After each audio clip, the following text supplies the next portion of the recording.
Audio check.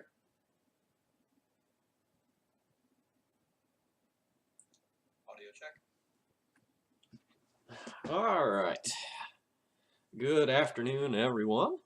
It's Friday, I think, the 19th. My sense of time has gotten a little bit blurry. I'm on my third snow day in a row here, even though it's probably like 50 degrees outside and all the snow is melting. It apparently was just still too gross this morning to have school.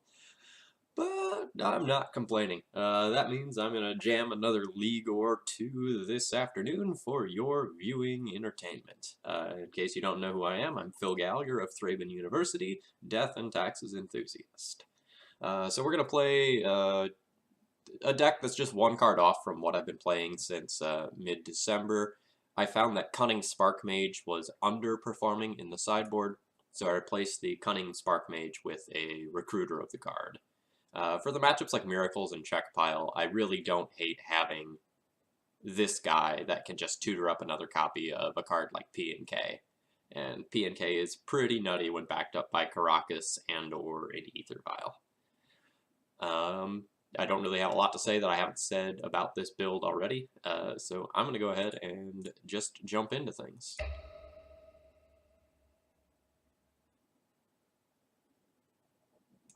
It's just regular red-white taxes.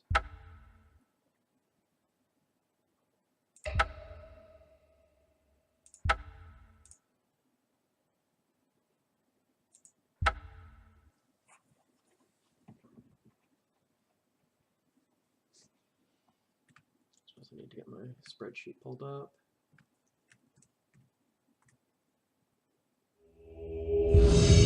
Alright. Prepared pretty quickly here.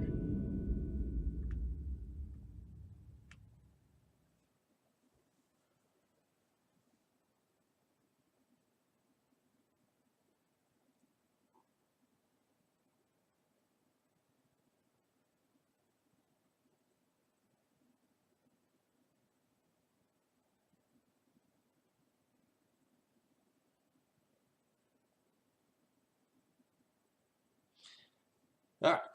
I lied. We were paired, but it didn't work out. Good afternoon. So much D&T streaming lately. All hail the snow gods. No kidding.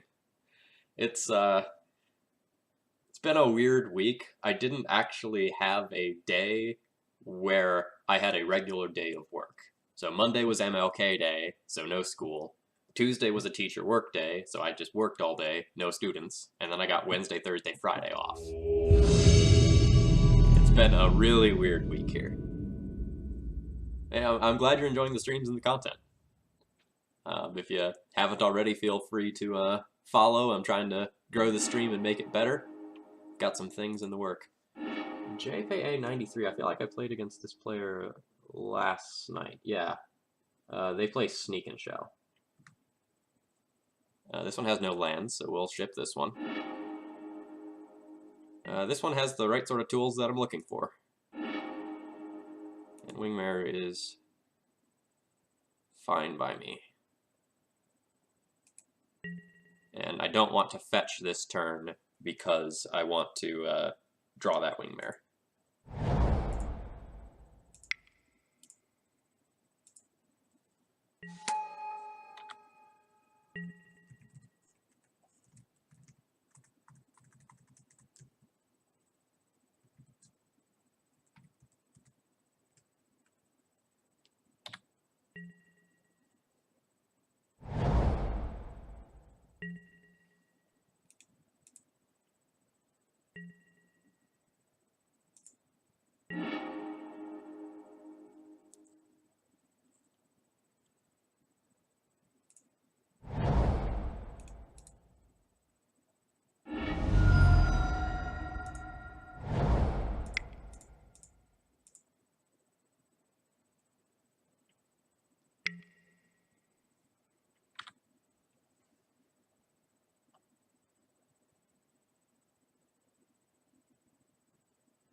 So, from what one of the other streamers told me previously, my opponent is actually a very, very good player. Apparently has, like, some of the highest game counts on Moto. Alright, it's happening.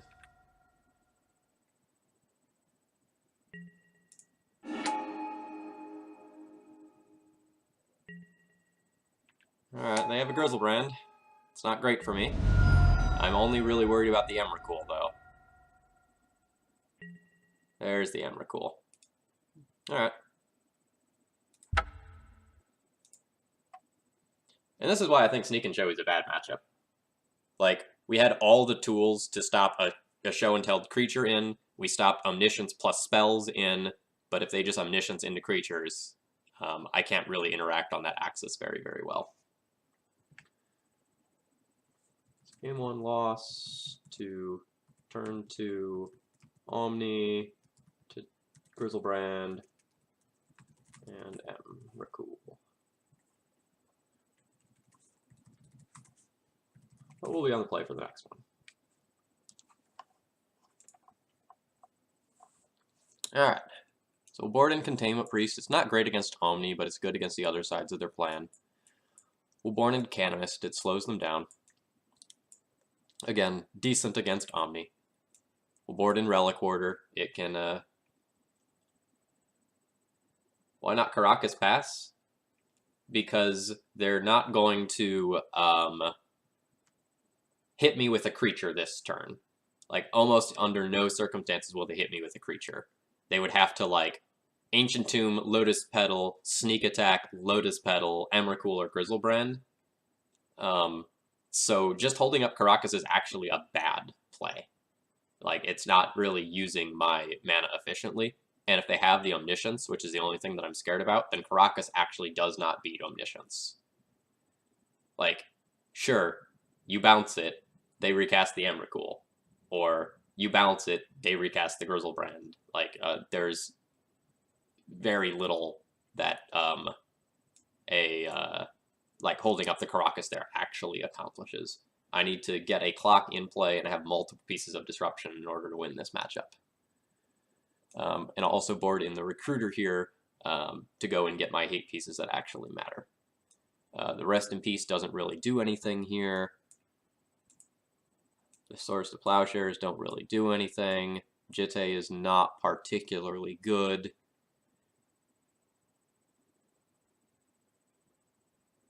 I guess P and K is actually reasonable as something that produces multiple bodies for Emrakul. Like, Magus isn't really great.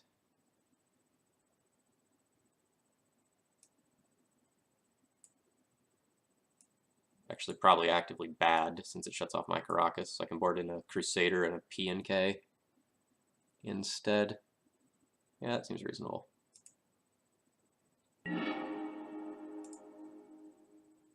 This hand is amazing. I have a lot of really wonderful tools for this matchup. My opponent has taken a mulligan.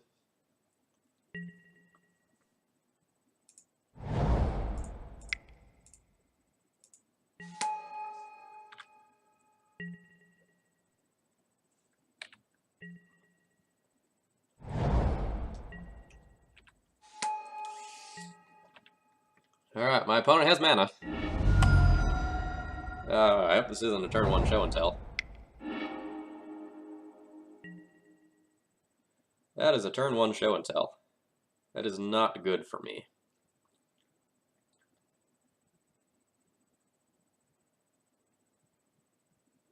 That's resolving. I just have to think about what I want to do. If it's just a creature, I can beat that with Caracas on my turn. If it's an Omniscience into something else, I can't really beat that. I can put in Revoker to go and get something like an Aethersworn Canonist or a Flicker Wisp. But I think I just kind of want to put in P and K as a clock if my opponent just has a creature that they're putting in.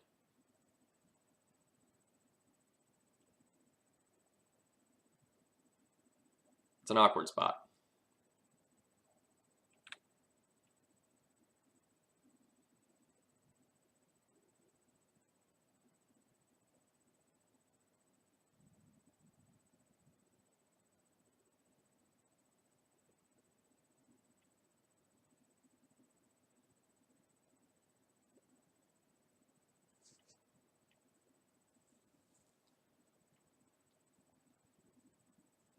Sort of a shame that my opponent is going off this quickly because my hand was pretty good.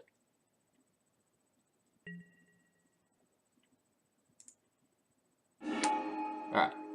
It is just a Grizzlebrand. That is what I wanted.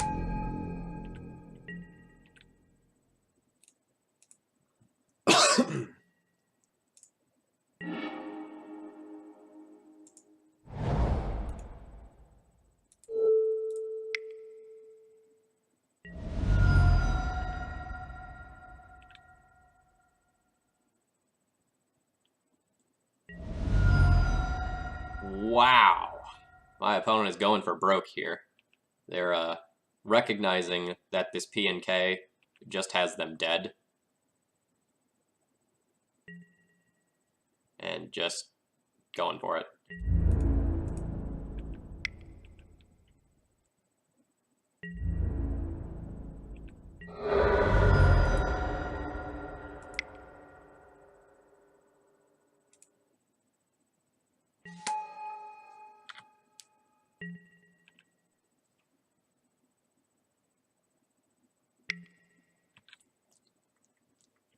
So my opponent would need, like, City of Traders, Lotus Petal, Show and Tell, Omniscience, Emrakul to beat my board. Yeah. That was a weird game.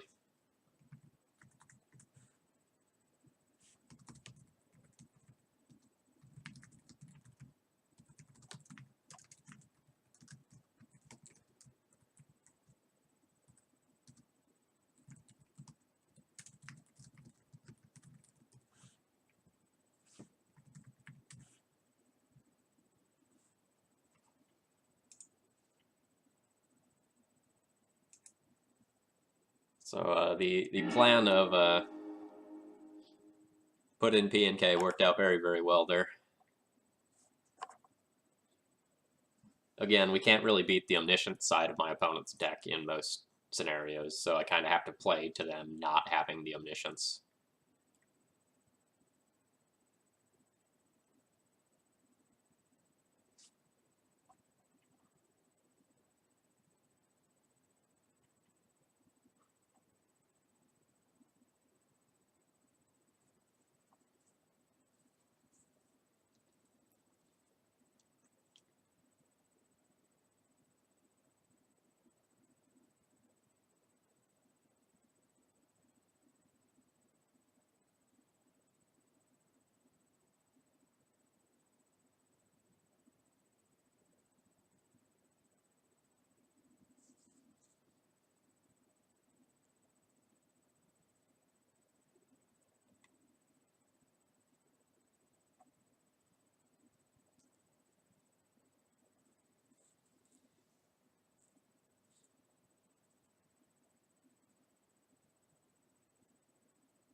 Appears like my opponent has stepped away from their computer for a moment or something like that. They're just kind of hovering on deciding whether or not to play first. They're not even looking at their hand yet.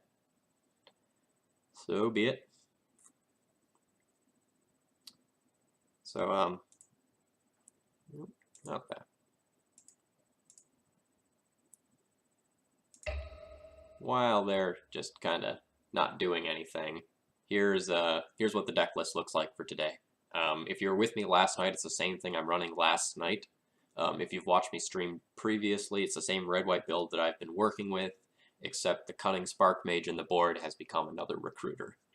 The extra recruiter is kind of nice to just tutor up extra copies of P and K in particular, or whatever hate card happens to matter in the matchup, you know, whether it's Crusader or Relic Warder, Prelate, Thalia, Wingmare, Moonman, you know, it does a lot of work. It's not necessarily going to be like the most amazing card in my deck every time, but on my Ether Vial hands, having extra recruiters is pretty sweet. I wonder if my opponent just like disconnected here. And the chat just hasn't bothered to tell me yet. I hope not, because I've still got like 22 minutes on that timer. That'd be super awkward. I've been pretty happy with this build overall. I think I'm sitting at like a 63 or a 64% win rate with it, which is, about where I want to be. Ideally, I'm shooting for about 66. Um, but, with the variance and pairings and, the randomness of the game, you can't always get to that. Hey, Two Power, nice to see you again. Welcome back.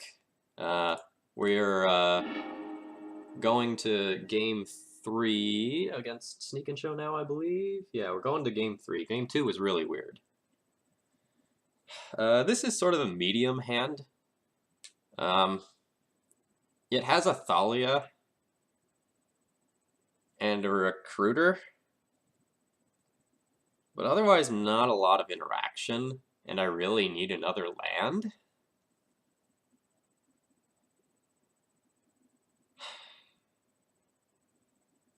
This is kind of an in-between. An in-between hand. Like, it's fine, but I'd love an Ether Vial hand, or I'd love a hand with 2 pieces of disruption. Like a hand with a Thalia and a Caracas, or like a Thalia and a Wasteland, or a Thalia and a Port is just going to be better than this hand. I'm already sort of effectively at a 6-card hand because of this Batterskull here.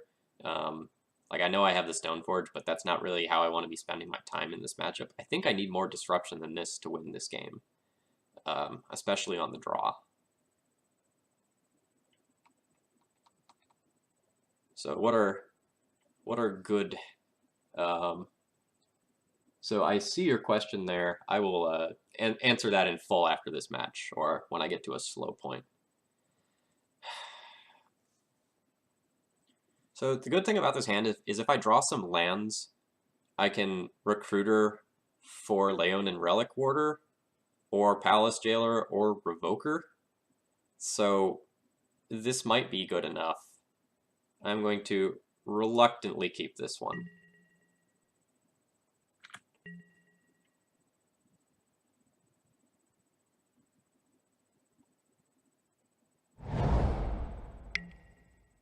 Alright, so question. Hey, first time viewer, welcome to the stream.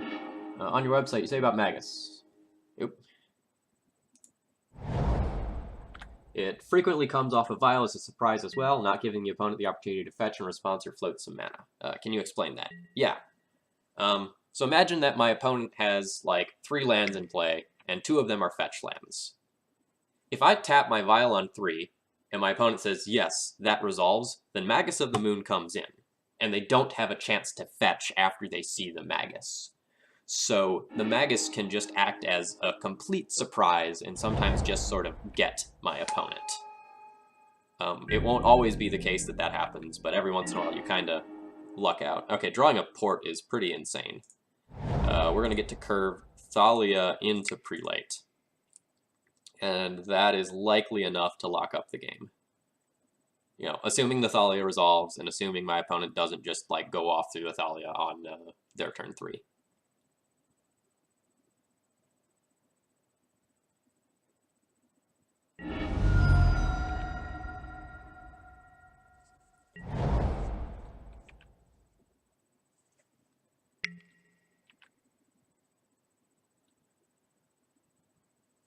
So, Idemial, does that make sense, or do I need to, like, sort of explain that with another example or a little more clearly?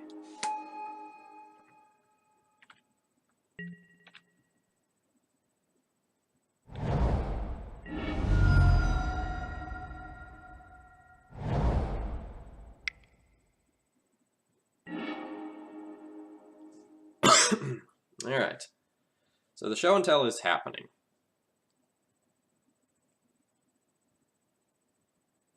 If my opponent puts in Omniscience and then casts a bunch of creatures, I probably lose.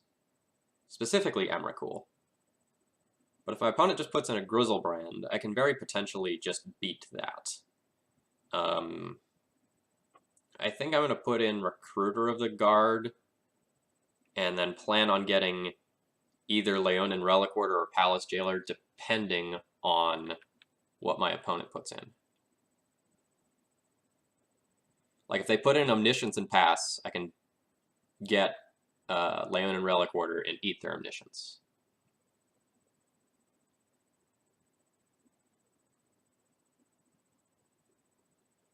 Sure.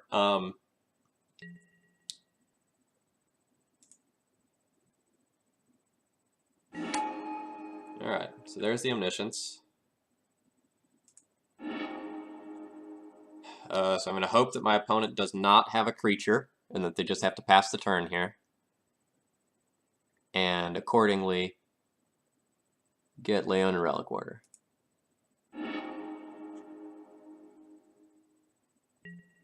Alright, that's a Grizzlebrand. Not great for me. Yeah, so there aren't very many cards to splash for, but the cards that you can splash for are very, very good. Alright, our opponent had both the Grizzlebrand and the Emrakul, and we could not beat that. That's fine. So while I'm adjusting my spreadsheet, like, let me pull up the list here. Like, I'm only splashing red for 2 cards, for Magus of the Moon and Pia and Kiran Dalar.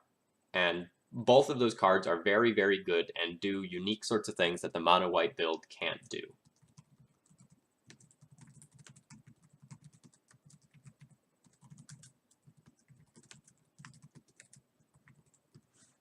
So Magus of the Moon gives you a lot of free wins against the dual land decks of the format, which is a good percentage of the format. And Pia and Kiran Nalar gives you amazing endgame inevitability against check piles and miracles. I do think that this build has lasting potential and can be very, very good for a long time. You know, when the metagame shifts, it may come back to the time where I don't necessarily want to be playing red again, but I think right now the red build feels very, very good. Like, as more people become aware that a higher percentage of the D&T players are splashing red, they'll start to play around it a little bit more.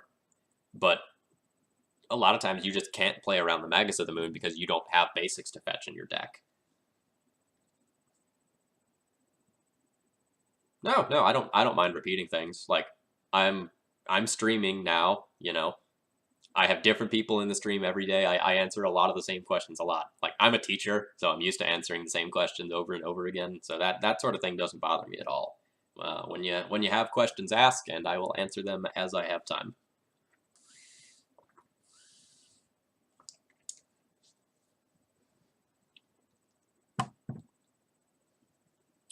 Yeah, I felt very comfortable with this list as a whole. In some ways, the mana feels better than in the mono white deck, and I know that's really weird to say, but if you look at the number of white cards in this deck, it's astounding. Like, it's huge, and like same in the sideboard as well. And then you look at the amount of double mana costs in this deck, and instead there's 5 cards, a few more after sideboarding.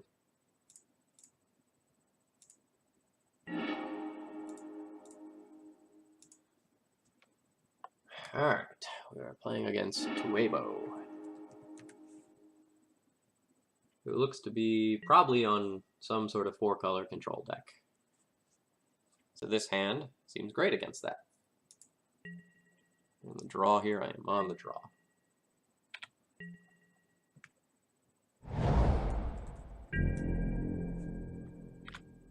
Alright, ThrabenU.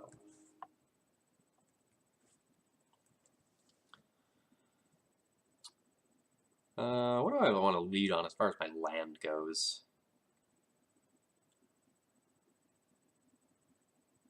Kind of want to lead on Wasteland.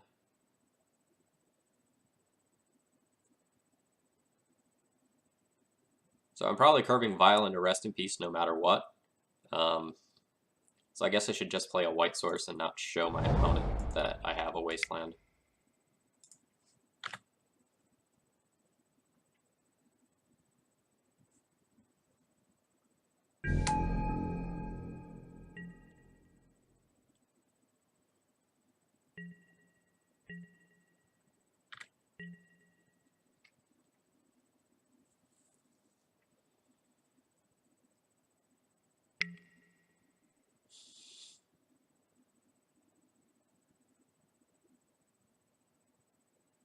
Yeah, with the printing of Recruiter of the Guard, Imperial Recruiter has been invalidated in this archetype.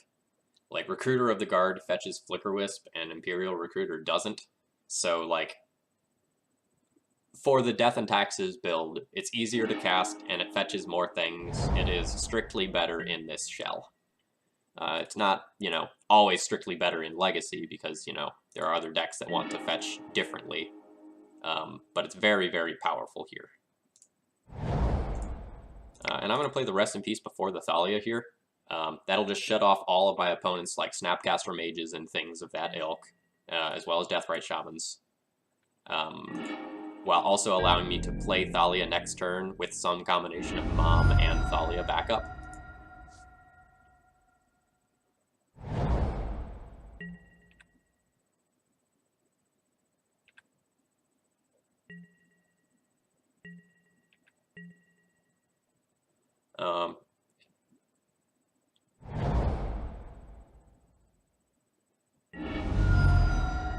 I don't really like Harsh Mentor.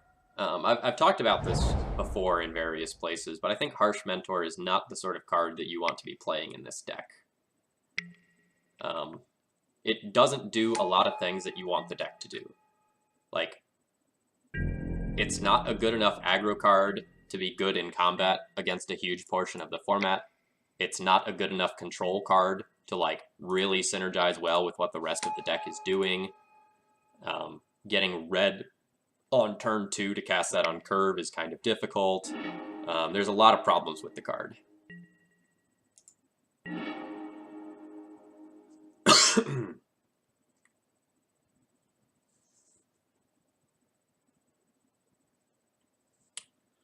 So now, this turn I have to decide whether or not I want to hold up Caracas to protect Thalia, or whether I want to go full on the mana denial plan. So 100%, I violin this Thalia. That's happening. And I 100% want to wasteland my opponent. And I want to take them off red, because that'll take them off of, like, Culligan's Command and Lightning Bolt and things of that nature. I can just hold up the Caracas to protect Thalia, or I can just tax their mana. The only thing that they can do to kill this Thalia is a Fatal Push. And since they already used one Fatal Push, I'm not going to play around that, and I'm just going to port my opponent off their Underground Sea.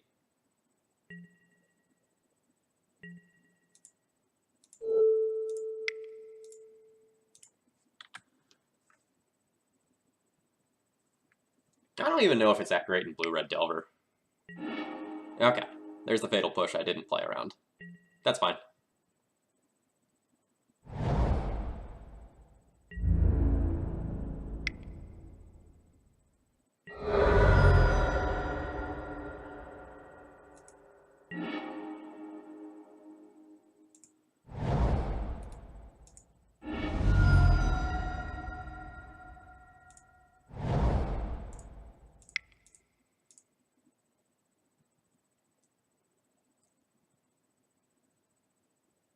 So you might be wondering why I'm exposing this to a Force of Will. It's because I want to violin a Magus of the Moon if I have the opportunity to this turn. And I was punished for the line that I took, which is a little unfortunate, but I do not regret doing it. I do not regret doing it at all.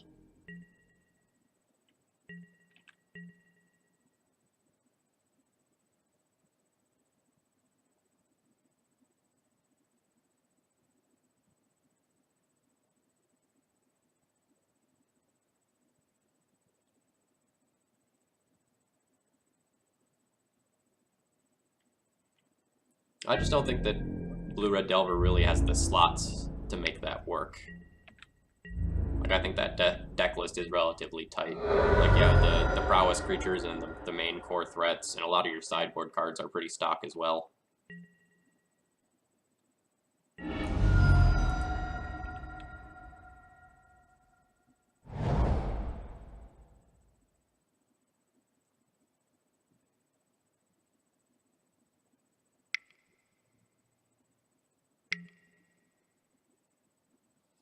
Alright, that's decent.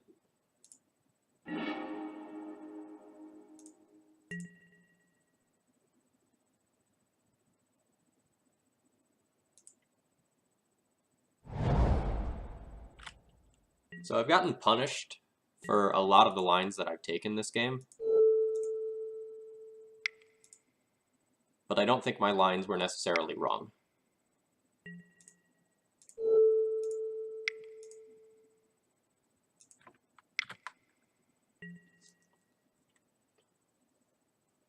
Like, I don't have any real action going on right now, but as soon as I draw anything relevant, I'm not worried at all. My opponent has a 17-turn clock right now. My opponent is really tight on resources, and a lot of the cards in their deck don't matter. Like, if they have anything like Deathrite Shaman or Snapcaster Mage, those cards are duds. And, like, my opponent bottoms with their Preordain. Again, not really concerned about removing this Baleful Strix right now. I just want to keep my opponent off of mana. As soon as I draw a 5th land, I will remove the Strix.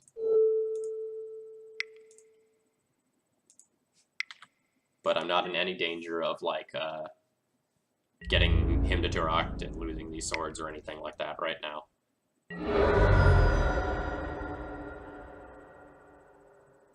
Alright. Now I'm fine with casting a Mom.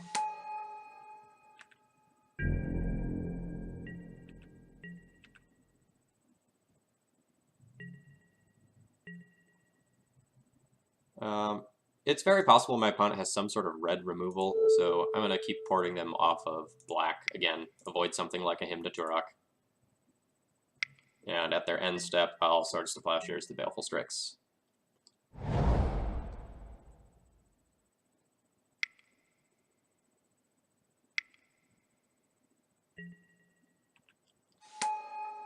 Yep, Jace is annoying. Alright, my opponent chooses the Unsummon mode.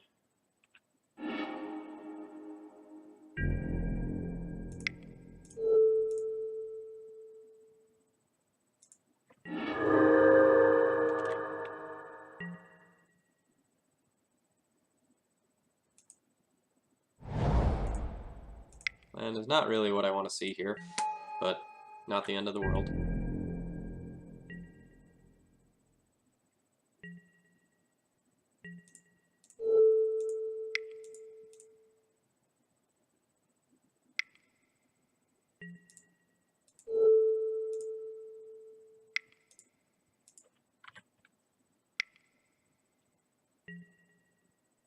How did the third match against Sneak and Show go? I think we got, like, turn 2'd, where the opponent went Omniscience, Grizzlebrand, draw 14, Emrakul. Not great.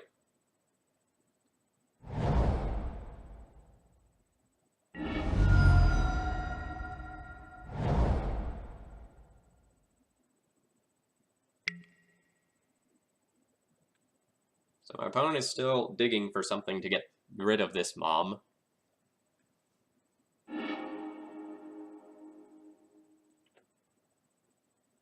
Bottom with Preordain.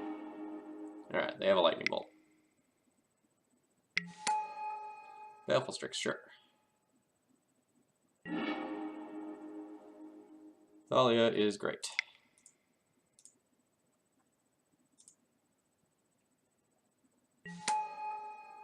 Yeah, Sneak and Show used to be really favorable, but that's just not true anymore.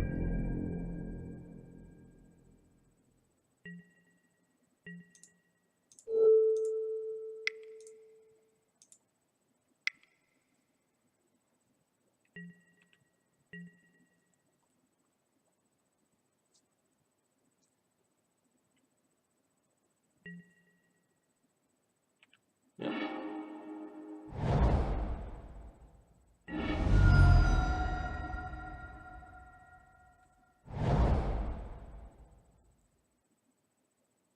get himmed now and lose this Thalia? Yeah, there's that him I was playing around all game.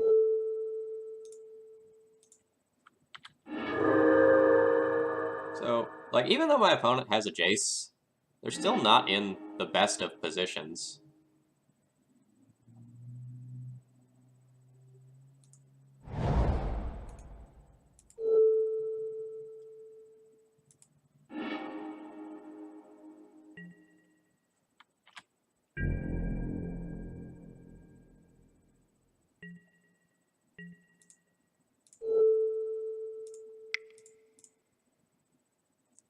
Like, as long as I don't keep bricking on draws, I'm not terribly worried about what all's going on here.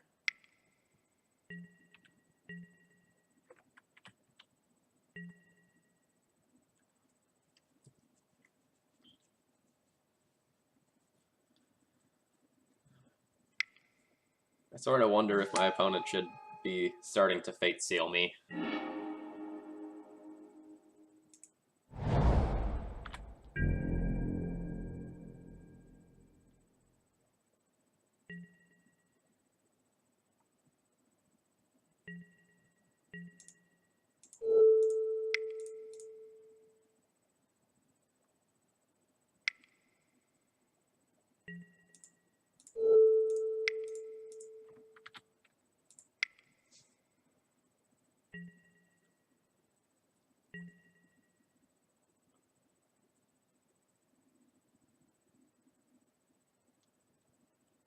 Like, my opponent has enough cards in hand where they should probably prevent me from just drawing out of this.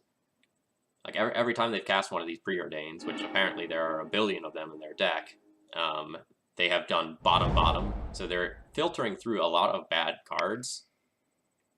But if a lot of their cards are kind of mediocre,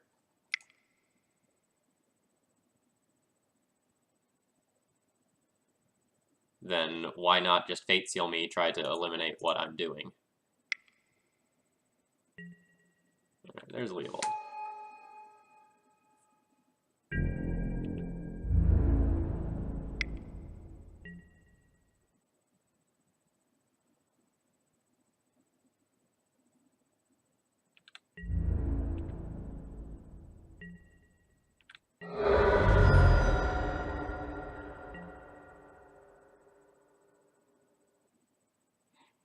I don't think I want to bounce this Leovold yet. Like, it's unlikely that I'm going to use all of my mana on my turn. I was going to finish that sentence with, unless I drew Recruiter of the Guard.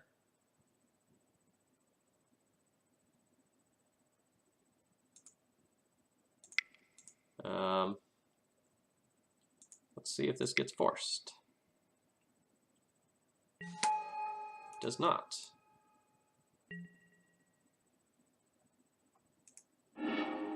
You tuned into a really bad position. It's not the best position, I'm not going to lie to you.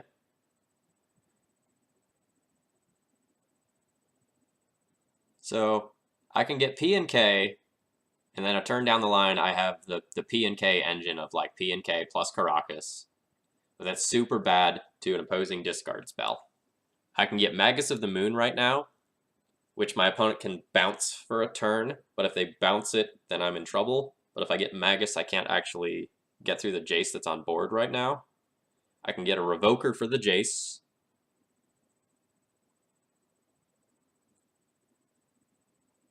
I have a lot of options.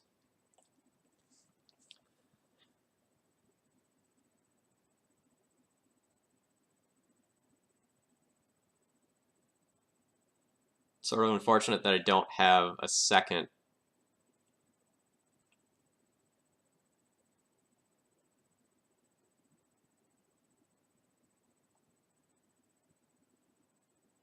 Plains. If I had a second Plains, I would probably just jam Magus.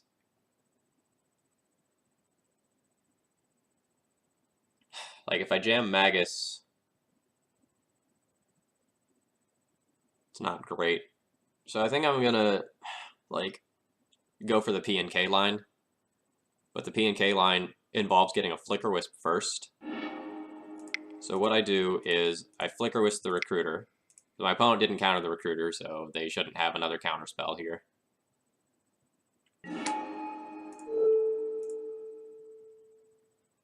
I flicker wisp my recruiter, I go to my end step, and I'll get P and K.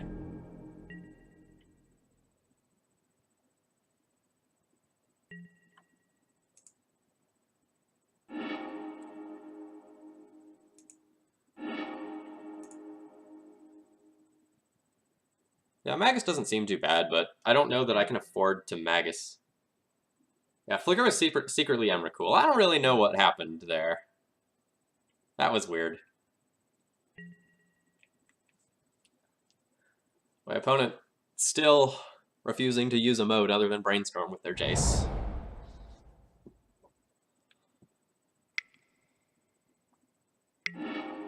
Alright, they have the him.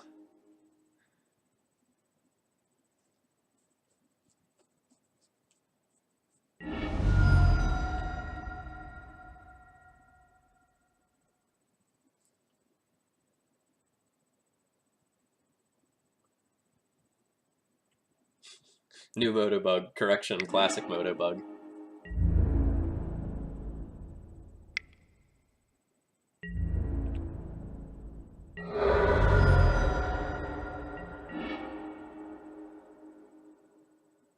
Well, we're not drawing the best, that's for sure.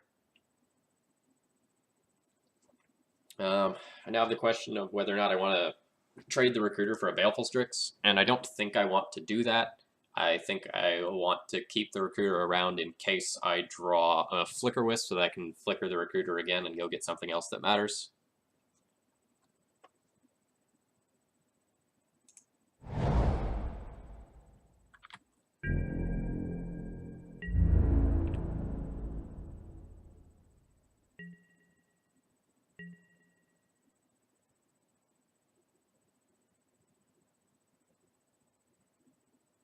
I don't think my opponent does know that Jace has a +2 ability. My life total is low enough that I don't want to take 3 from this Leovold this turn. So I'm going to bounce the Leovold now, let my opponent have a card, and then port them twice. Unfortunately, I can't port them off of the Leovold.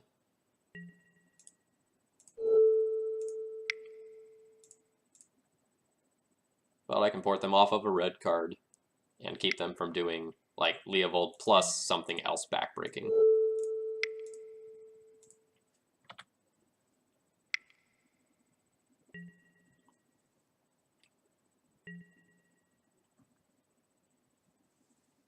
Like, my opponent is just letting me stay in this game by brainstorming. Like, if they just Fate Seal me and feed me lands, I will just die to the Jace and or what is already on board.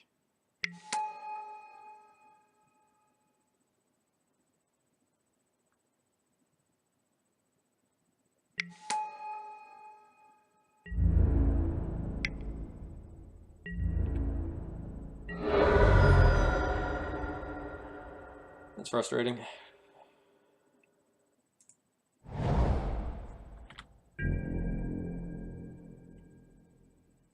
I have not tried Direfleet Daredevil. Ayati was trying it out. He 5-0'd a league with it. I think it's of an inconsistent power level and is probably not good enough for the deck.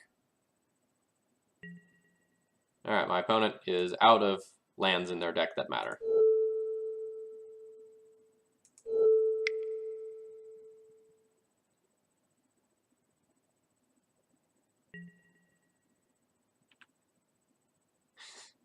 Yeah, milling them out is not unreasonable if they keep brainstorming, like, in all honesty.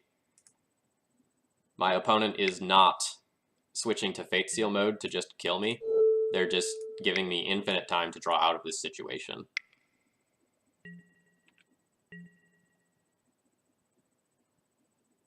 And, like, if they start Fate Sealing me now after I have this Windswept Heath in play.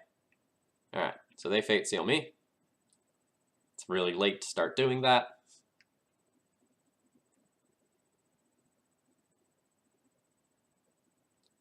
Alright, they put it on top.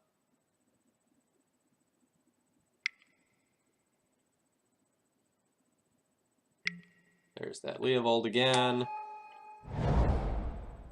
Yeah, I agree. He's probably winning either way. But, like, he's giving me so many chances to rip relevant cards that I should not have. Like, this Jace should be at ultimate by now.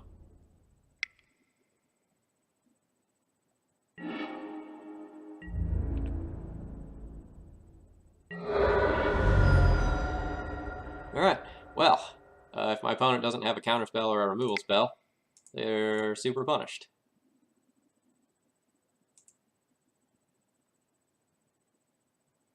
And I know that's a big if at this stage, but we're kind of going for big ifs.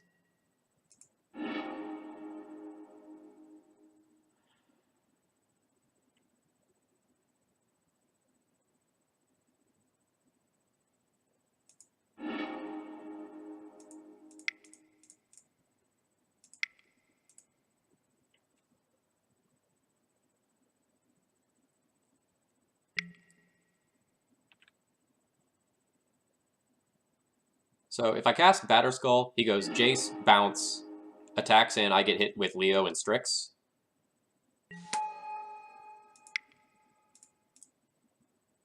So what I'm going to try to do instead is kill the Jace this turn, followed by stabilize the board.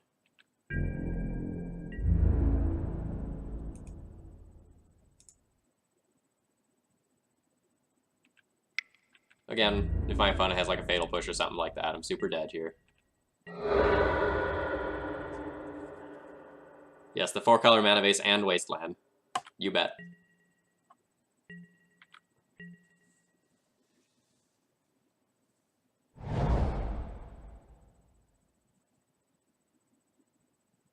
So my opponent gets to hit me for 4 this turn. And then in following turns, they can only attack with the Baleful Strix.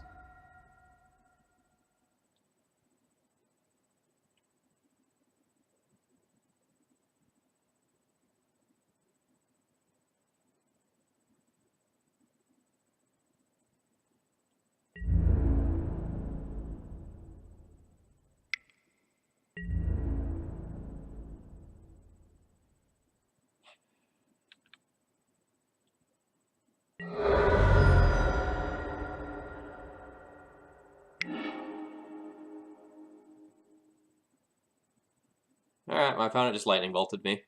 That's unfortunate after all of that.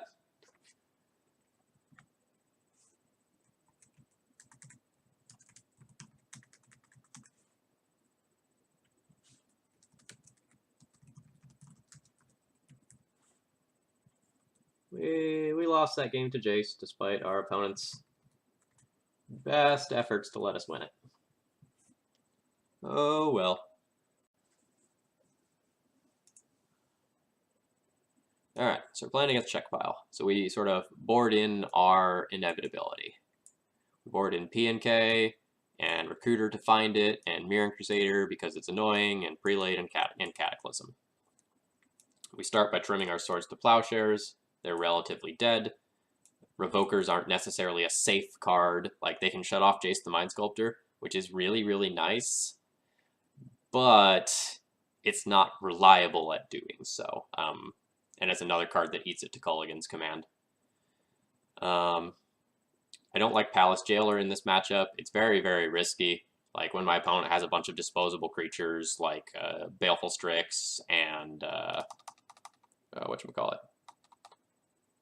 Snapcaster Mage that are evasive or have flash that can like steal the crown from you. It's very hard to win the game once you've lost the crown. And then I need to trim one other random card, or not bring in one of these. Now that I added the Recruiter, I'm +1 card in this matchup from what I've been playing. Like, it could be a Flicker Wisp because it's hard to get like the right Flicker Wisp value because they have so much removal. That's a reasonable trim.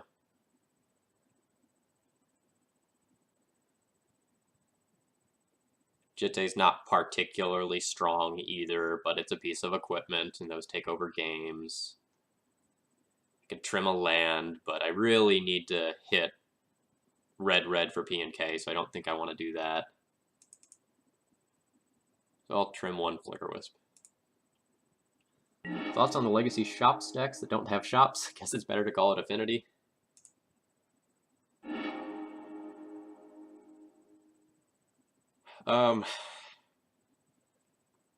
This has all the right cards for the matchup.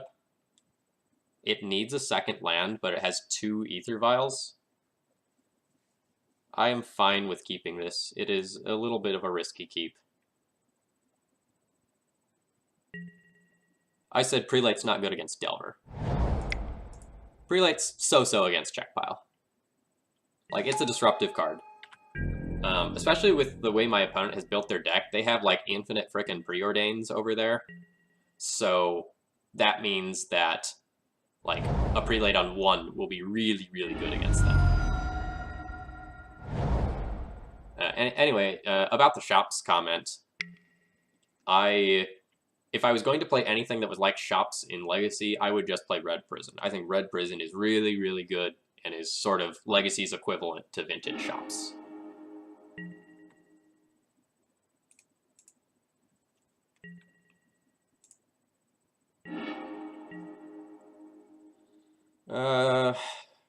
Lots of options here.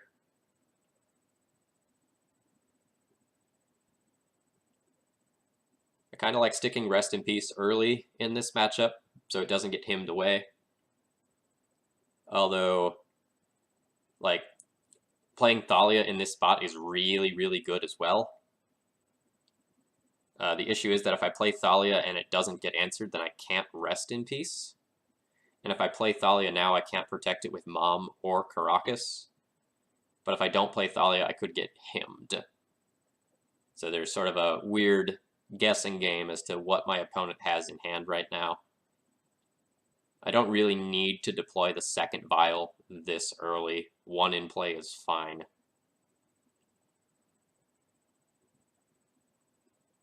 I think I'm going to deploy the Thalia, and my opponent will probably remove it. When my opponent removes it, I get to stick Mom, play Rest in Peace, and then Violin Stoneforge, and this plays around him. So I didn't actually click on the link. Was it the, like, really creature-based one that had, like, the aggro version with, like, a bunch of, like, Vault Scourges and things of that nature? Alright, so my opponent has the Deathrite, which will punish me for my line if I don't draw a land here.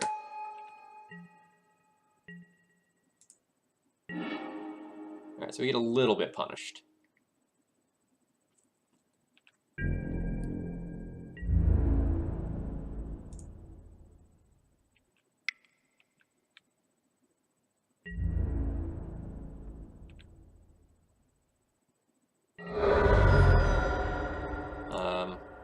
I'm going to go ahead and deploy the second vial now.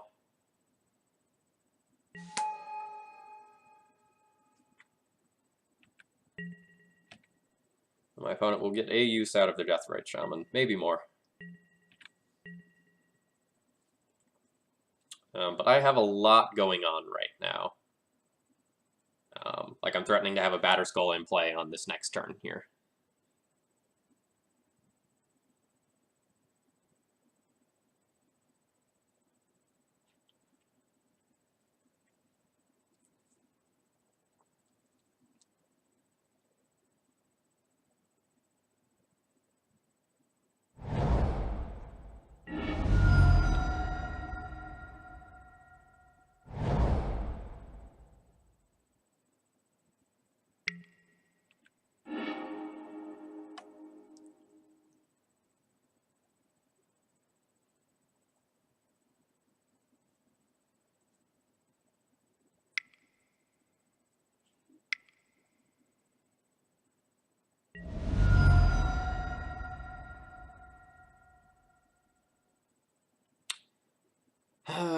That's annoying.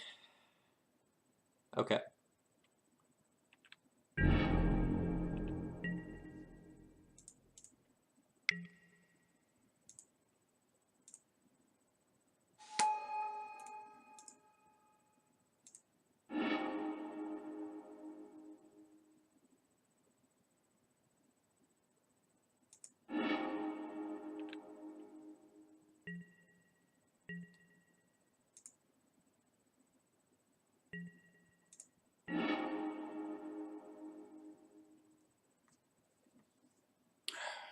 Again, awkward spot where I have to choose whether I want to get aggressive and put the batter skull in, or just rest in peace to prevent my opponent from doing something like playing a Jace.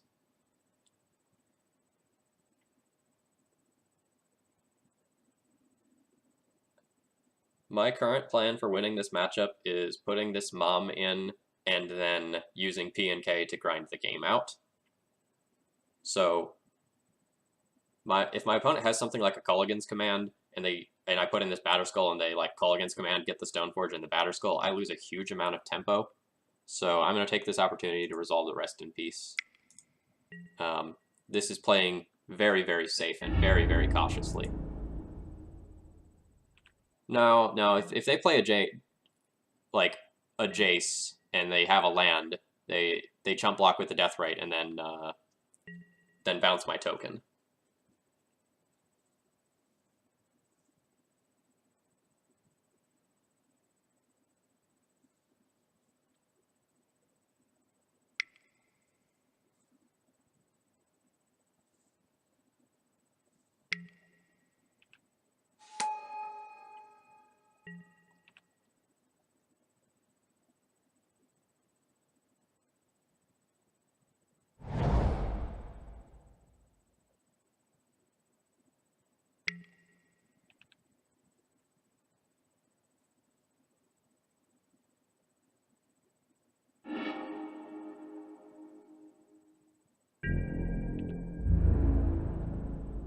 So if my opponent went land Jace, I'd still have the Stoneforge on board. I'd get to Violin a Mom. And then the next turn I put in Batter Skull and have P and K. I don't actually think that's all that bad.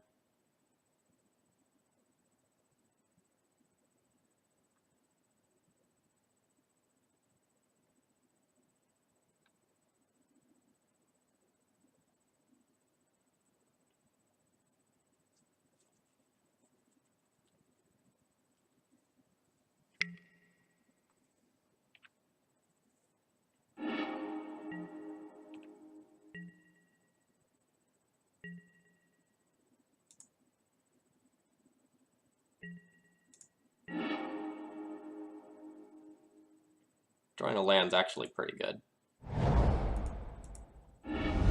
So that land means that I can put in Batter Skull, put in P and K, and have Caracas up.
My opponent just trying to tap for a Leovold and failing. Maelstrom Pulse my Ether Vials. Interesting.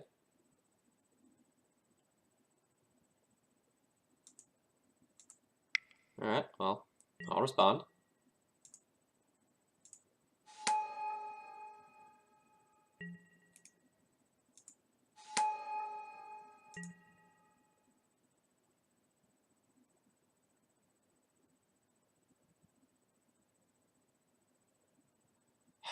Is it worth saving the vial number 2 with P and K by hucking this vial at their face or at this Baleful Strix? This doesn't put the Batter Skull in play, but that might be fine. Like, I really want to have vial number 2 for P and K reasons. If I huck the vial, then I'm not protecting the P and K though, so it's a really weird spot.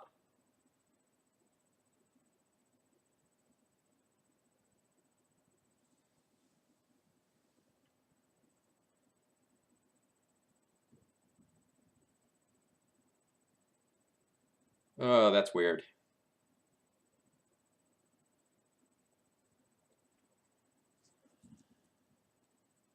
Huh.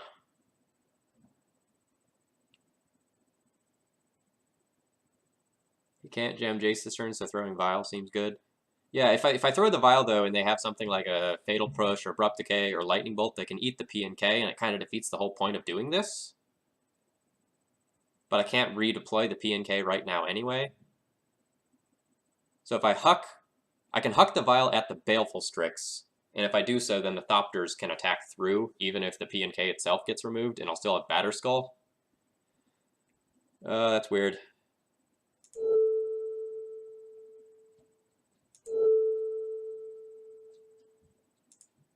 I'm gonna do it.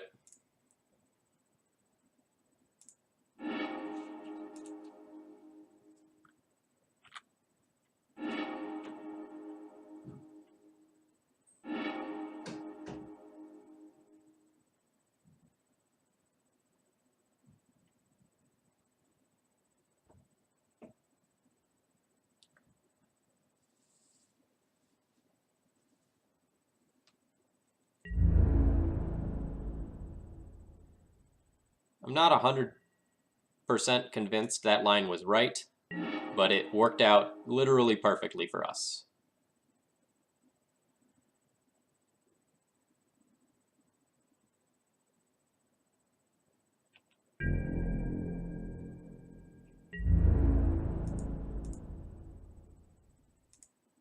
I mean, I'm kind of, well, there's a whole discussion to be had there.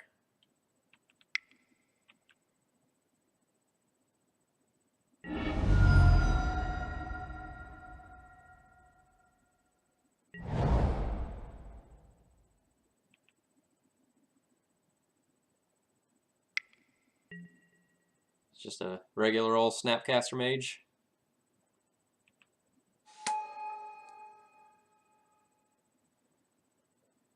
So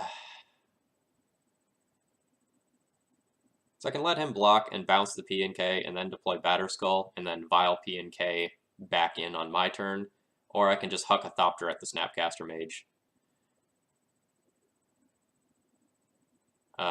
If I put the P and K back in my hand, it exposes it to a him.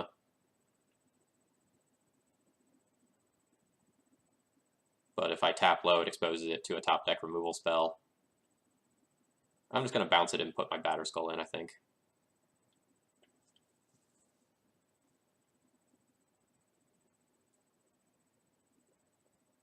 My opponent has a lot to worry about from my board.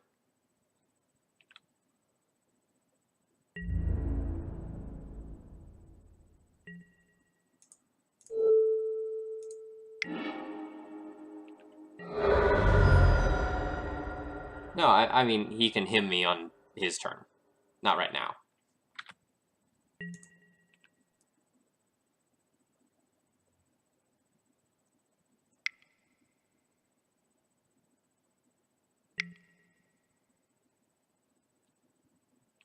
Alright, you have a Lily. You eat a Thopter. Sure.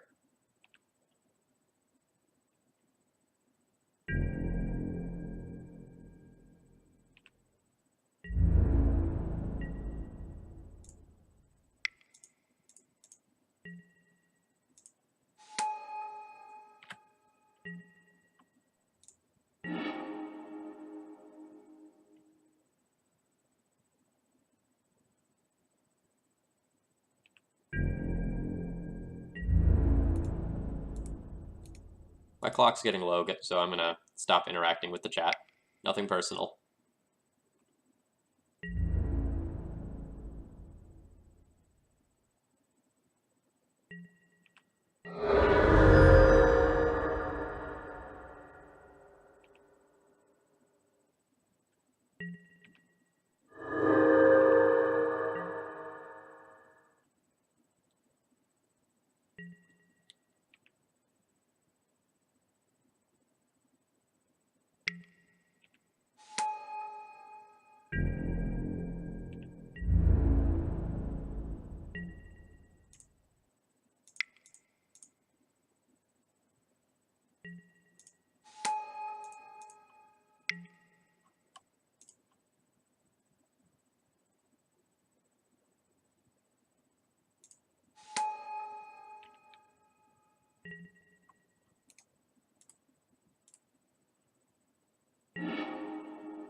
Oop, forgot to equip Jitte.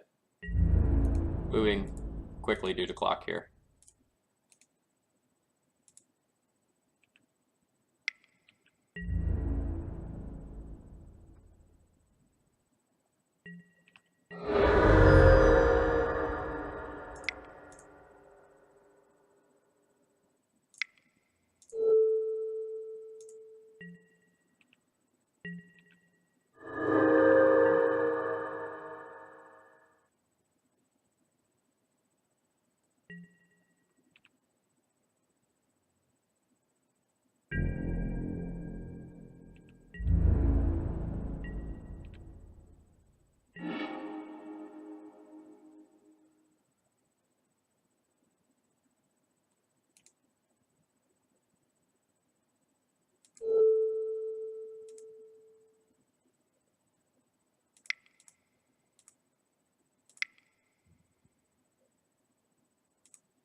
Yeah, it is quite the board state. Sorry I'm not interacting much. I'm really low on time.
Oh no, that wasn't game 3.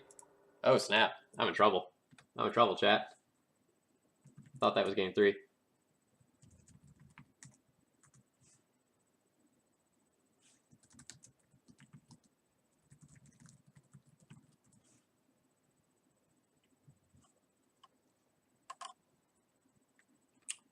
Does any of that change how I want to play?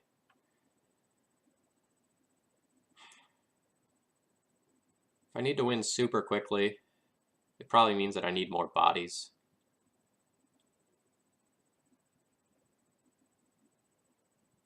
So I don't think Cataclysm is a reasonable way to win with 2 minutes on the clock. So those will come out, Revokers will come in.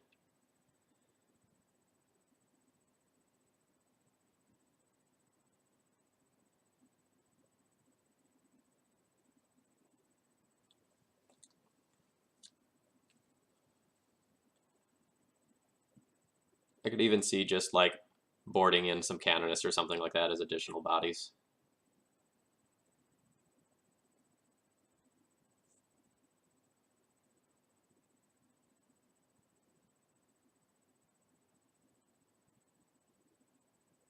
Like I can play 1 less Rest in Peace, 1 more Canonist to have another body.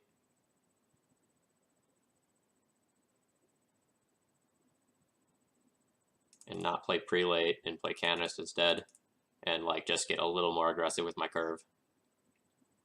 Not the optimal boarding, but better given time constraints.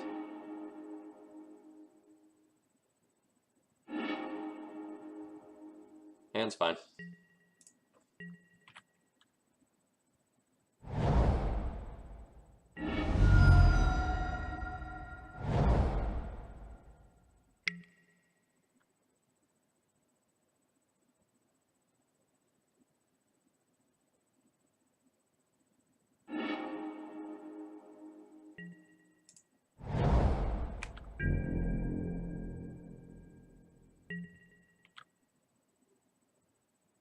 Probably should have considered just like blind wastelanding them there to just like try to mise this game off them not having a second land. Again, this is kind of a zero thinking game. It's just jam.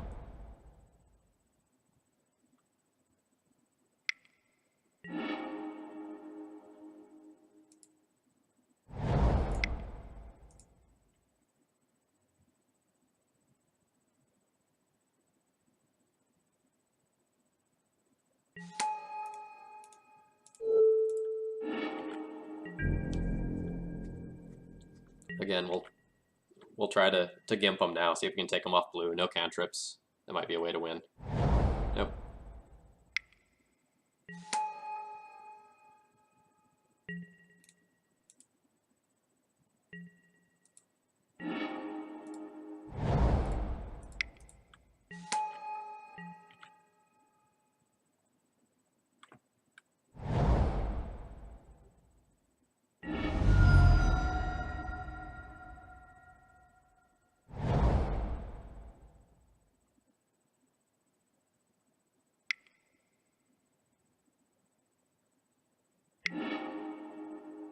The second him is rough.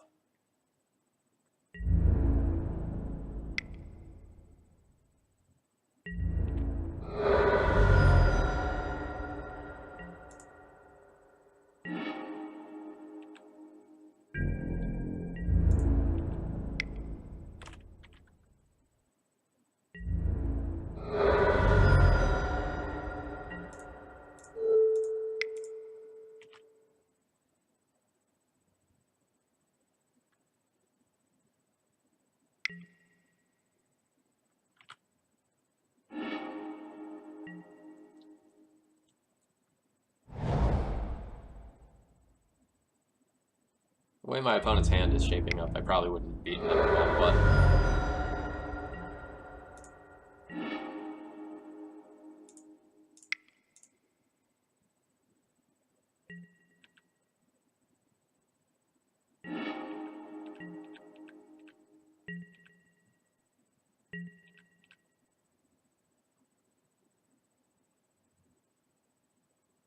Super unfortunate that I can't F6 because I need to protect this port with my Flicker Wisp.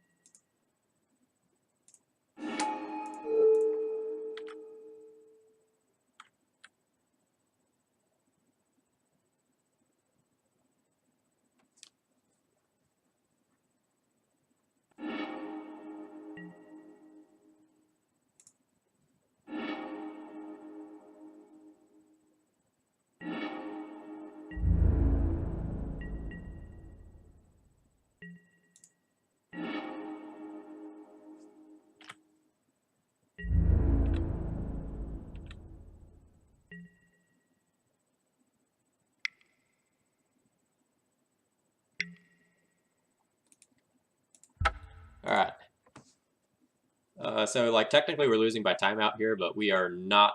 We were not beating their hand anyway. Like him into Wasteland and Lily, the Last Hope. That was not. We were not getting there anyway. Anyway, even given more time. Like my opponent would have been way ahead. I only have X1s here. It's not happening.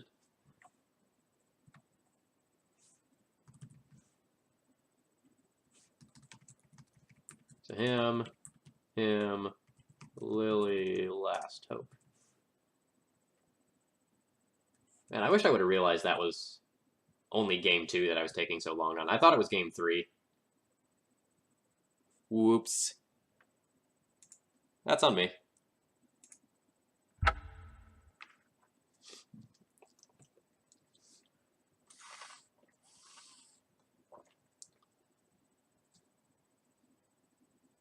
Yeah. His list was very greedy. There weren't basics in that list. So like if at any point I had drawn Magus in those games, it would have been pretty devastatingly good.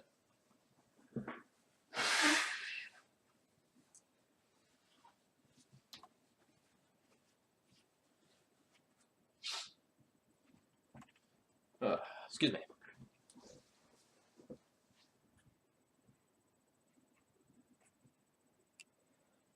His list was a little interesting. It was the version that runs preordains, in addition to the other cantrips. So he was very cantrip heavy. For those of you who are just joining in or not familiar to the stream, hi, I'm Phil Gallagher of ThrabenU University, and I am streaming Red, White, Death, and Taxes today. I've been very happy with this build overall. The only change I've made recently is I switched the Cunning Spark Mage in the board to a 3rd Recruiter of the Guard because I was not convinced that Cunning Spark Mage was pulling its weight. What do you mean what you lost to Sneak and Show? Sneak and Show is a bad matchup. It is a very bad matchup. No joke. Don't lean on the old matchup knowledge of like Sneak and Show is a buy. That is not true anymore. It is a very bad matchup. I think one of the deck's worst. It's not like Elves or Belcher level bad, but like as far as the tier 1 stuff goes, Sneak and Show is the worst matchup. Like, since they have multiple Omniscience in their deck, it's just not great. This hand looks great. We'll see if we have any data on what my opponent is playing. I'm playing against Otaba.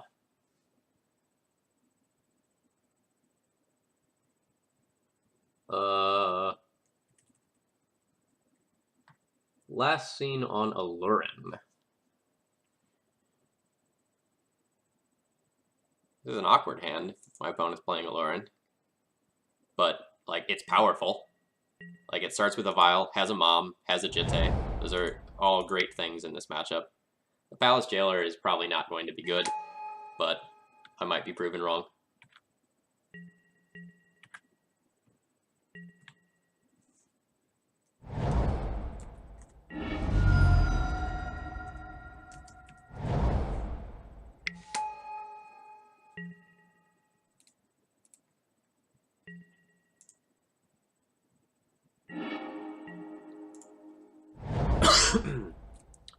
So, I can play Thalia here to disrupt my opponent, or I can jam the Jitte and just plan on vialing the Thalia in.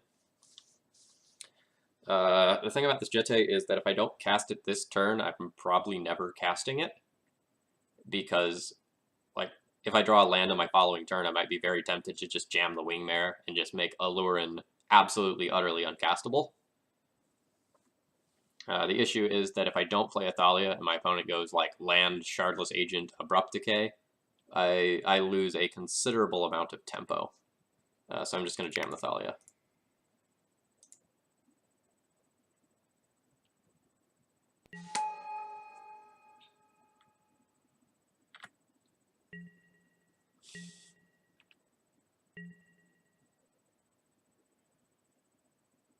I don't think I want to give my opponent to either play multiple spells this turn or like Shardless Agent into a non-creature spell.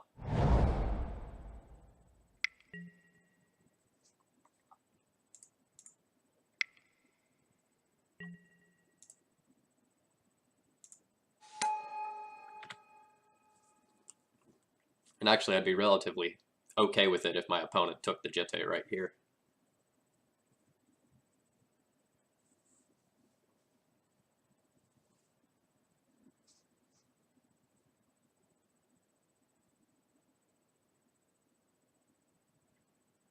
So like consider instead if I had played the jitte and my opponent went Thoughtseize, take the Thalia, and then like Abrupt Decay Vial. Like, holy cow, am I in bad shape if something like that happens.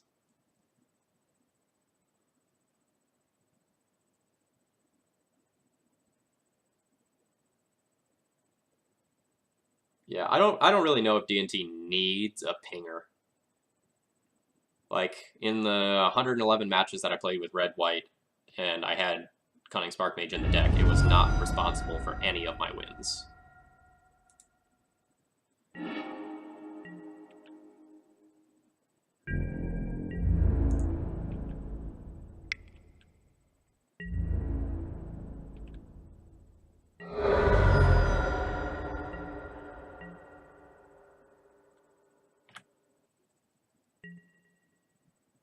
Alluring can have Thoughtseize.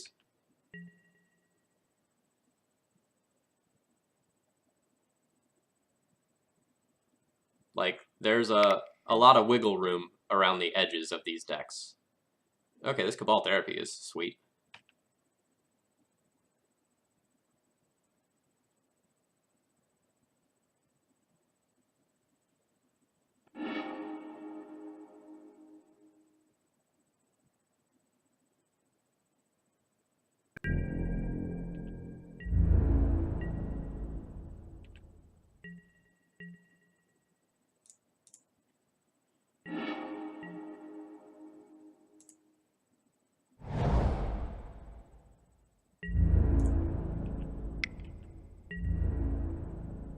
My opponent is probably going to have to sacrifice their Deathrite Shaman this turn to their Cabal Therapy to get this Palace Jailer out of my hand.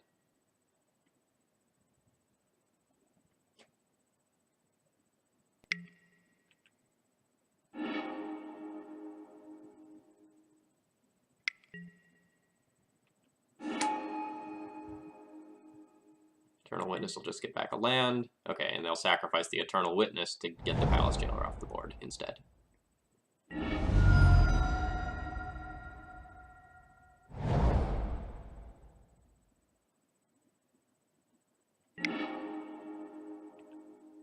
I mean, my opponent is in bug colors with Enter the Battlefield trigger creatures and discard to back it up.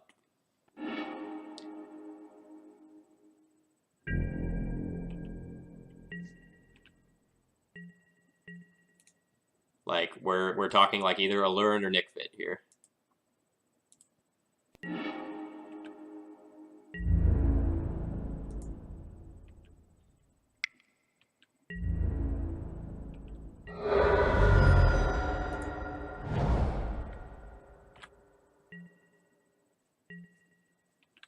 I mean, for all intents and purposes, Allurin and Boot Chain are basically the same deck, like, from our side of the battlefield.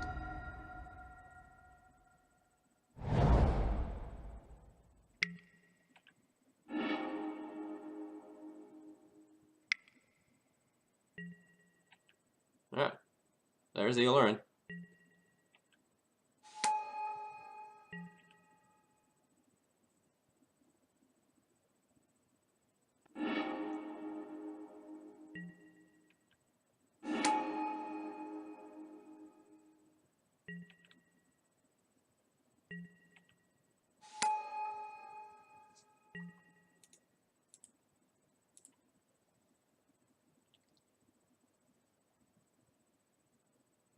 Yes, we are 100% dead.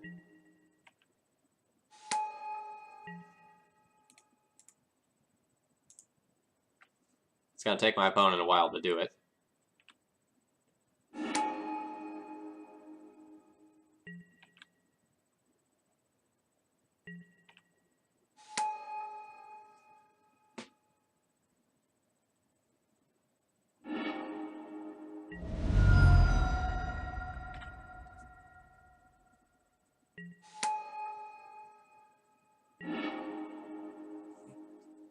Alright, I'm gonna go ahead and update my notes here. We lost game 1.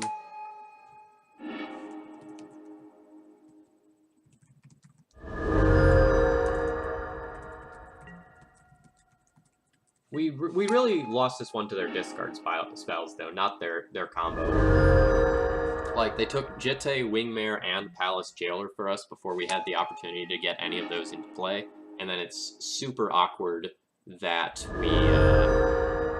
we drew another Thalia right after that as well, so we couldn't actually cast that. But, like, if we had the Wingmare in play, or we had the Jitte, or this Jailer, like, my opponent doesn't go off this turn, and we probably prevent them from going off ever. Nah, Fizzler, you can't put both those cards in the same 75. It doesn't work. Like, dumber people have tried. Like, it is not something that you can just jam both in. It does not work. Like, the food chain portion of the combo requires Miss Griffin, which is 4, and that doesn't work together with Alurin. And, like, the food chain side of the combo with something like Walking Ballista or something like that doesn't work well with Alurin. You can't reasonably put those both in the same deck. Yeah, at first I was not F6ing due to, like, the Mother of Runes reasons. But, like, once he has the entire combo in hand and just starts going off, I'm dead. Alright. So, we start sideboarding. A lot of times the post-board games actually play out like sort of a mid-range mirror, so that's something to keep in mind. Canonist is something that disrupts the combo. Prelate is something that keeps it from hitting play. Relic Warder can snag the Alurin once it's in play, and Mirran Crusader is very, very good against the generic side of their deck. These are cards that I could consider, but probably won't bring in. I'm going to board my Rest in Peace out. It's great against the Deathrite Shaman, but not necessarily against most of the rest of the deck. I board out my single target removal in this matchup. Most of the time, if your opponent is like actually good in playing their deck correctly, there's not really an opportunity to use single target removal to disrupt the combo. Like when your opponent just like puts stuff on the stack and responds to it, like you can have no opportunity to actually like correctly remove Cavern Harpy or the target. The only chance you get to nab something is with the Cavern Harpy on the stack the first time around. And if your opponent has multiple creatures in play that generate value, like these don't really end up doing anything. Since most of their guys end up giving value when they enter the battlefield, you know, or cast, you know, Baleful Strix, Shardless Agent, and whatnot, like, these aren't actually that good. They're sort of trading half a card for a full card. Unsure how I feel about Palace Jailer. My opponent can probably go wide of us most of the time, meaning that the Jailer is risky, and it's also something that I can't cast off of Alurin. So maybe that gets the cut.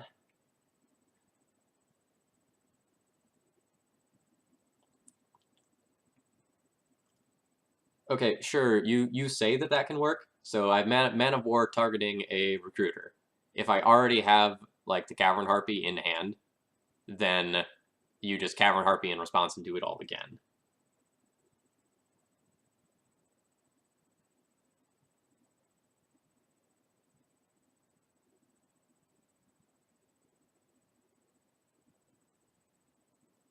Actually, my opponent might have enough basics that Magus of the Moon isn't great, but it can keep them off of green relatively easily.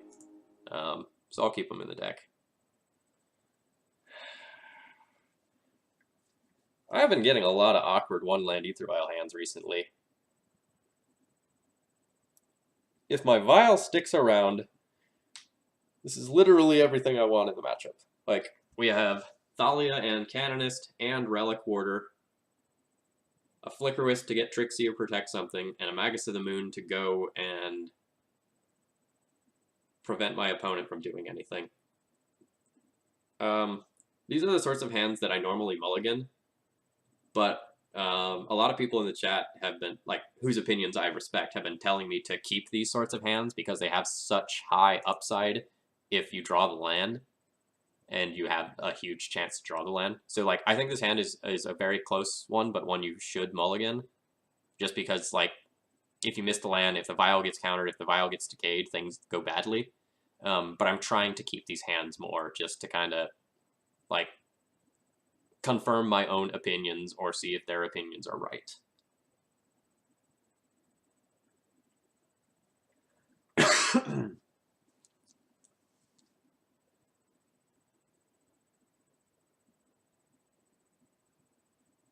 Hello, hello. Thank you for joining.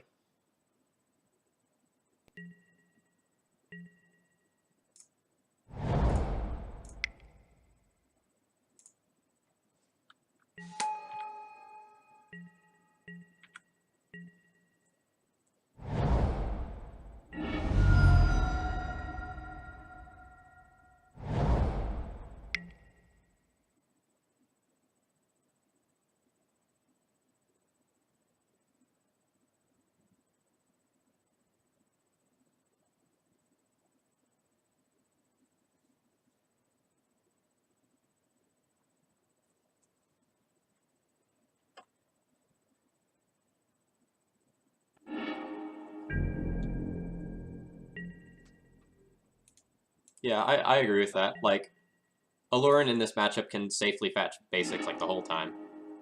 Yeah, so we draw the land and are super rewarded for the risky keep.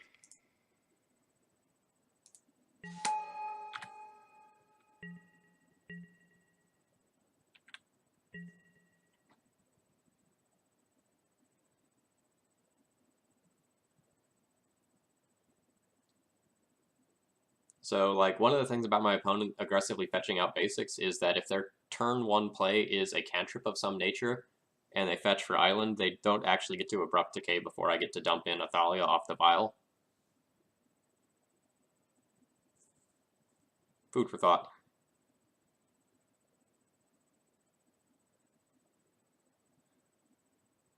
Yeah, I think I probably need to write an article about, like, the math of one land Aether Vial keeps, like, based on what land you need to make the hand good.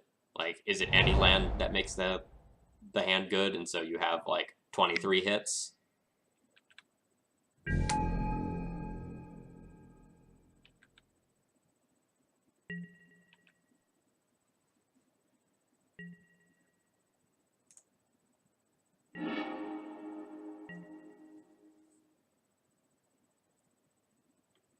Do I just do it? Do I just moon him? So if I moon him, I can't actually cast anything.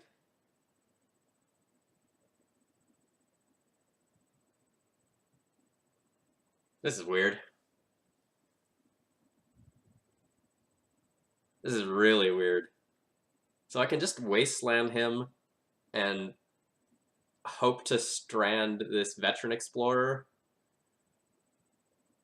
Oh, this is a weird spot. Uh,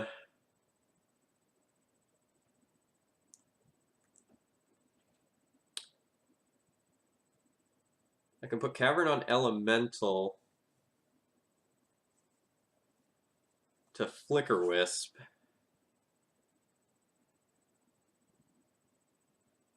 So the issue is that if I moon my opponent, then I can't ever attack in with sort of a ground-based creature due to this Veteran Explorer dying and giving me lands. Oh, this is weird. So I have a lot of available lines. I can Cavern on Elemental, Flicker Wisp, Flicker Wasteland, Wasteland them. I can attack in, get my 2 basics, give him 2 basics, and then moon.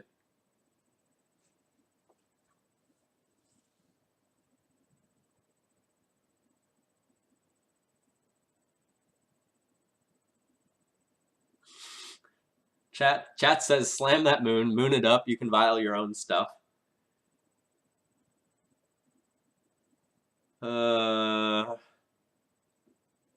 This is awkward. Like, I do kind of like mooning them.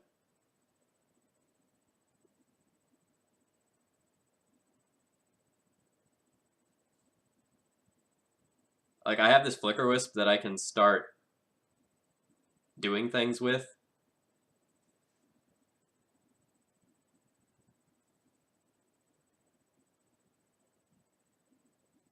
So if I moon this turn, on my next turn I can tick Vile up, blink my Magus, Wasteland his Bayou, and then cast a 2-drop if I need to.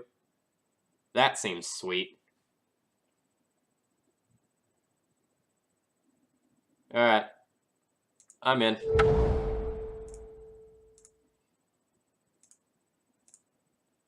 I mean, I did title this chat, like, We're Jamming Moon Man or something equivalently stupid, so...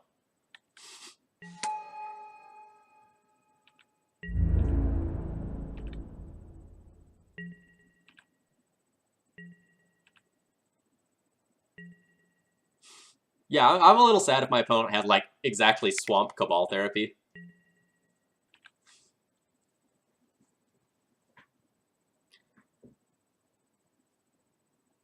Yeah, plan is 100% win this game with Flicker Wisp. Flicker Wisp might actually reset my Vile. How did I sideboard? Do I have 4-drops in here still? So I have A, P, and K in here as 4-drops.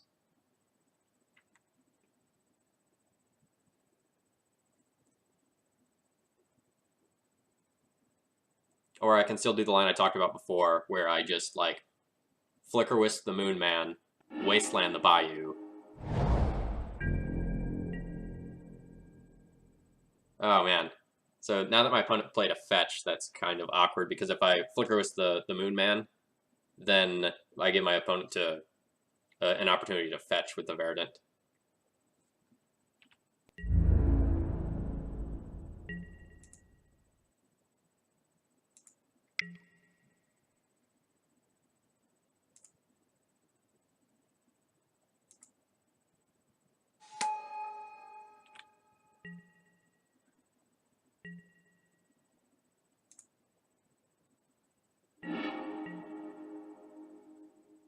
All right.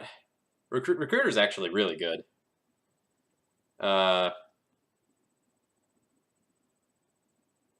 unfortunate the Jailer's in the sideboard, because if the Jailer wasn't in the sideboard, I'd just get the Jailer and, like, go that route.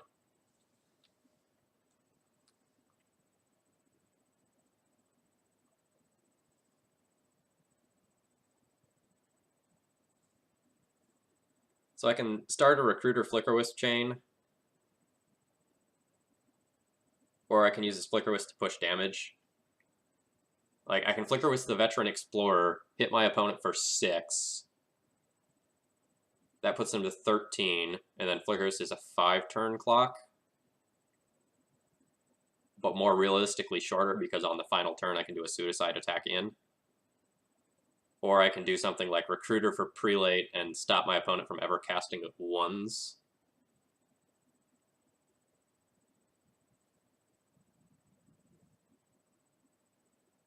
I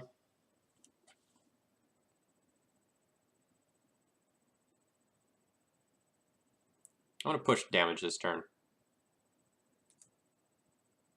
It very considerably shortens my clock doing so.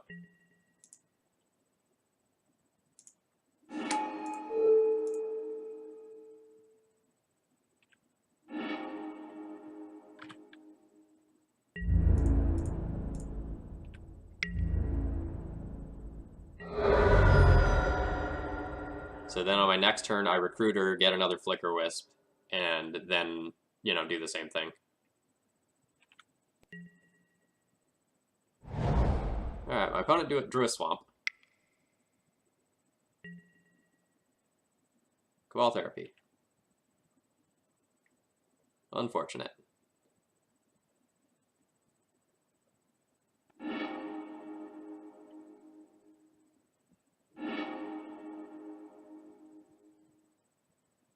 So my opponent actually can't flash back the Cabal Therapy due to the Veteran Explorer, which is neat.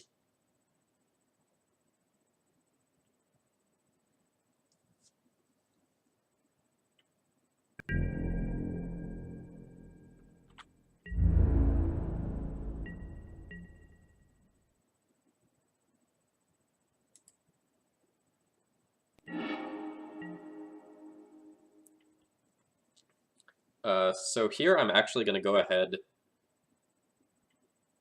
and attack in with everything because my opponent has the Cabal Therapy to sacrifice to the Veteran Explorer on their following turn anyway. So if I attack in with everything, I hit for 7 this turn, putting my opponent to 6, and I'm very, very much presenting lethal. And I'll be able to recruit her for like a Flicker Wisp or something like that in case something goes wrong.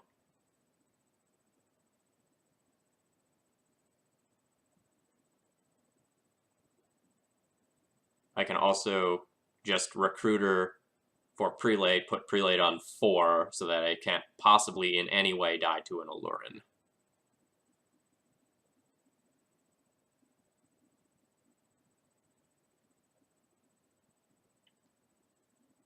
Yeah.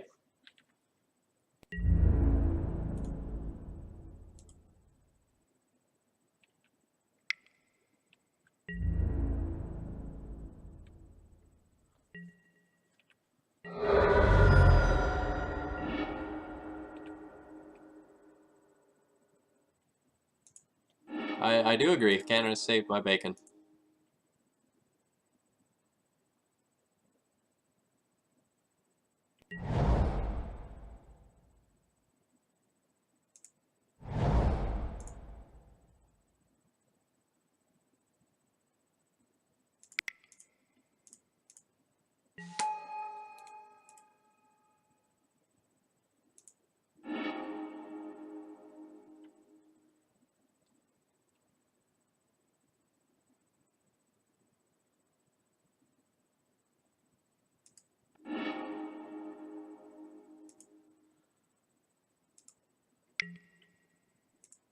Yeah, Canonist mostly shuts off Alurin. This just shuts it off the rest of the way. So now for my opponent to beat me, they need something like a Toxic Deluge or something like that. That's the only way they're getting out of this.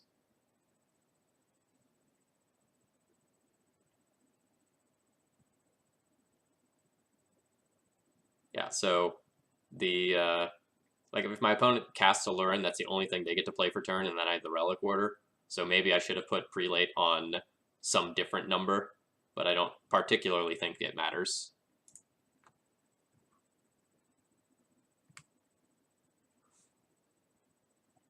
All right. So we're on the play for game 2, and we won that. Game 2, we had all the bears.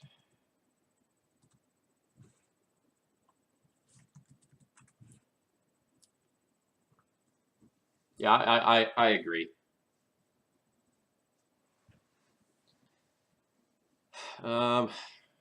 So did what our opponent show us that game with the Veteran Explorer change anything? The Veteran Explorer might just be like a one of that's there as part of like a Green Sun Zenith package or something like that. Like we have no guarantee that my opponent is playing a ton of them. A lot of the Alurin lists play like 2 Green Sun Zeniths, just so they can fetch things ranging from like Dryad Arbor, Deathrite Shaman, Veteran Explorer, Ooze, Witness, Leovold.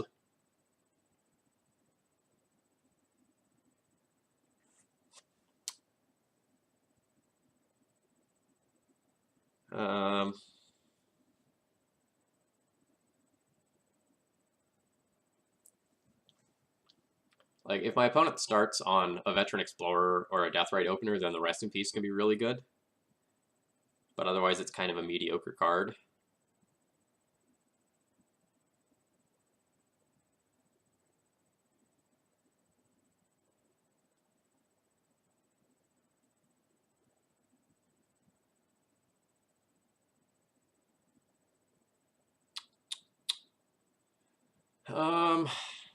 Like, Rest in Peace is fine, but not amazing. I don't know that I want it.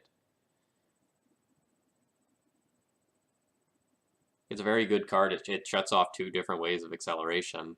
But again, the Deathrite Shaman and the Veteran Explorer are probably one-ofs.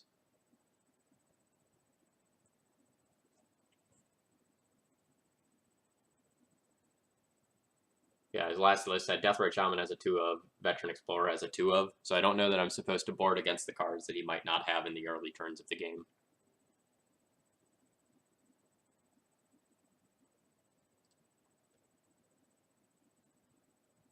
could just board out a P and K for a rest in peace and hedge in that direction. I'm okay with that.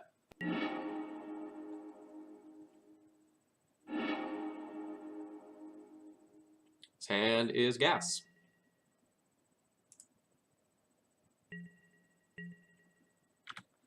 Sort of hoping that my opponent leads on like a Deathrite Shaman or something like that.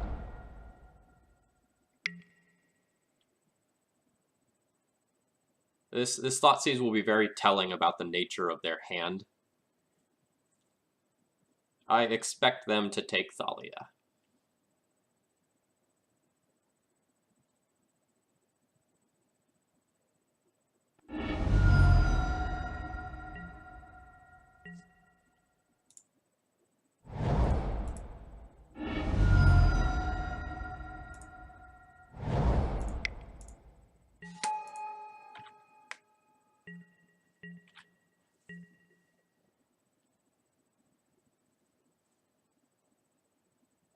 What do you mean white source for the win? Oh, you mean like I need to draw another? Drawing another white source would be great.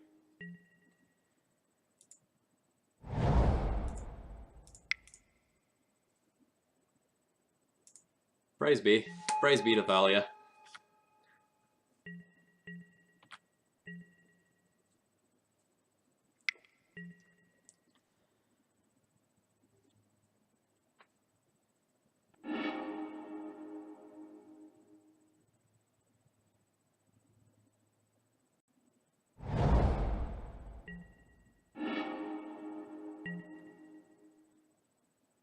Oh boy, which one of these cards, which one of these lands to go after? I think it's Savannah.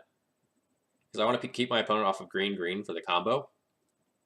And Savannah, like, taking Savannah takes them off of white for their recruiters, and takes them off of green-green for Allurin. So that seems right to me.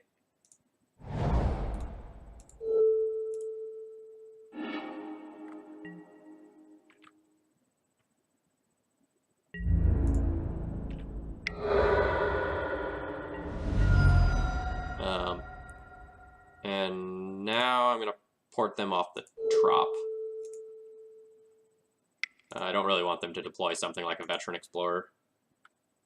Like, I know I have this Rest in Peace. But if something happens to that, I'll be a little sad. Nice.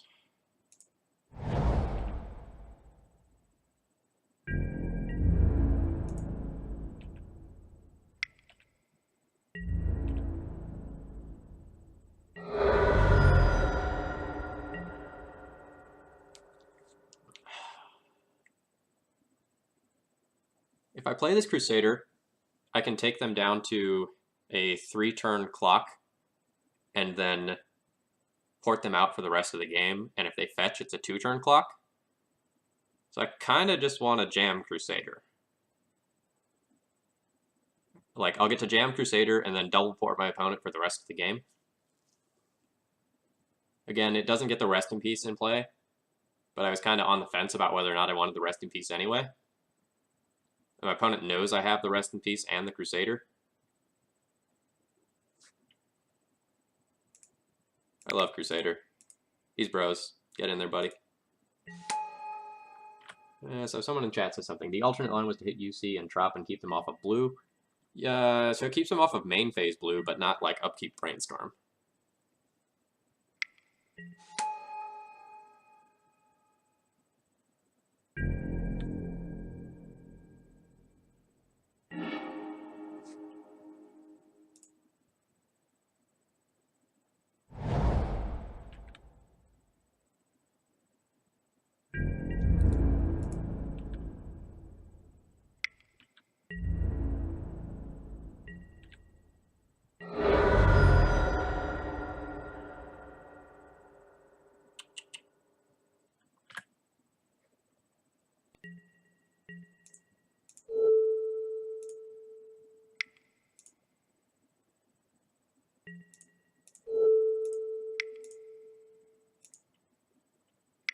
Opponent is not floating mana. I feel like they have accepted their fate. Yep, alright. We get there.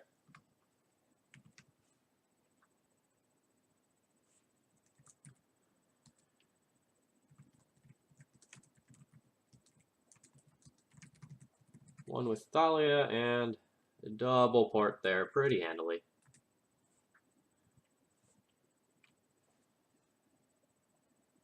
Yeah, sure. They can decay the Thalia. The Crusader still has them under vast pressure, and the Crusader alone will, attack through just about everything that's in their deck.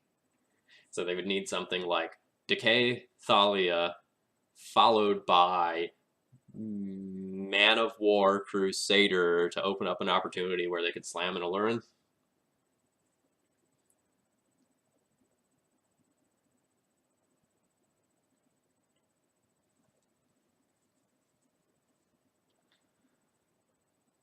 So thank you all for watching today. I'm Phil Gallagher of Thraben University. We're streaming Red, White, Death, and Taxes. I'm looking to grow this channel, so if you haven't already and you enjoy my content, feel free to follow. I'm currently got someone working on some improvements for the stream, so we'll probably get the emote within the next week or so here. I've got someone who's probably going to take a look at it on Monday, and I'm thinking about getting a stream overlay as well to make things look a little bit prettier. Mana Denial in 2018, it's still a thing. Deathrite Shaman just makes it a little bit harder.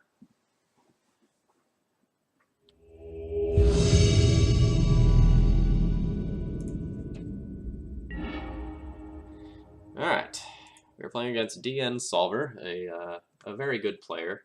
I'll see what he was on last. Looks like he's been playing a weird Necrotic Ooze Triskelion deck. That's kind of like Tin Fins. But he's played a lot of, like, depths before as well.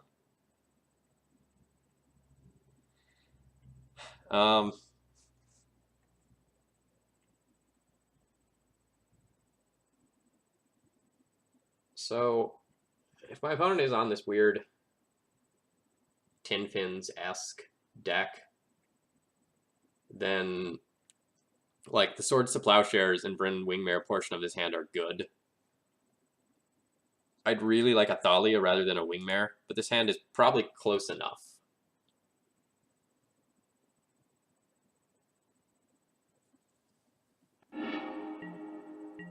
Alright, my opponent starts on Chancellor of the Annex. We're going to pretend to be Miracles.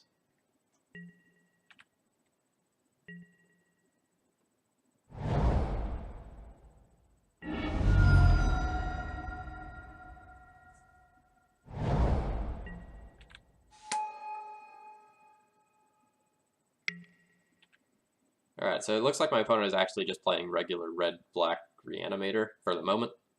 We'll see if there's shenanigans in here or not. My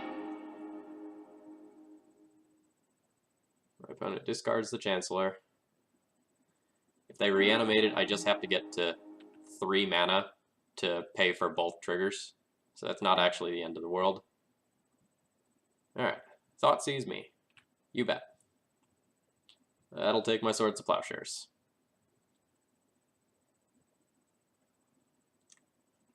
But we still have a removal spell and some mana disruption here.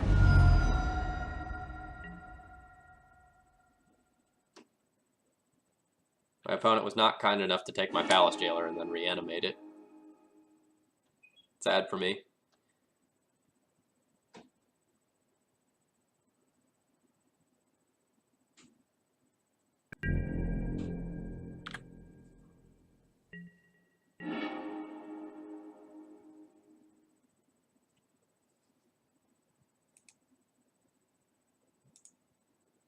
Alright, so my opponent is going to be hitting me in chunks of 5, so even fetching twice doesn't matter in terms of my life total. So it's flying 2, right? Yeah.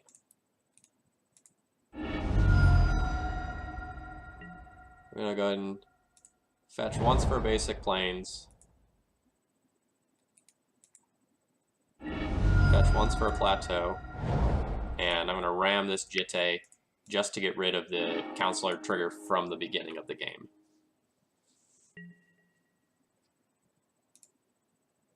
This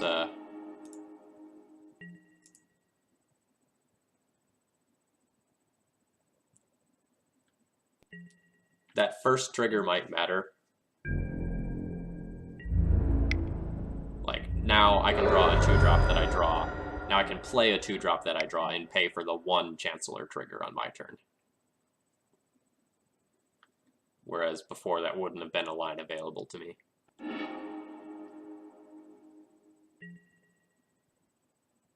Unmask targeting me. That'll take the Palace Jailer. Alright. Well, we skillfully navigated this game. Very, very skillfully navigated this game.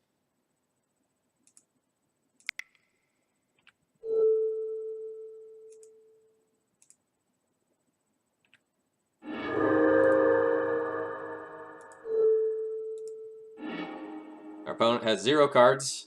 We have a Wingmare and another land. Feel pretty good about this one. And my opponent scoops it up. Alright, so we're playing against Red-Black Reanimator. We were on the... We're on the draw, and we win.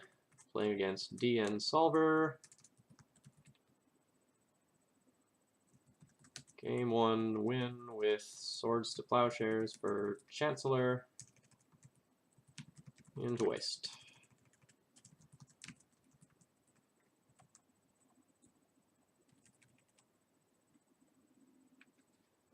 Yeah, the whole Emrakul trigger thing is pretty annoying. So against Red-Black Reanimator, I bring in almost my entire sideboard.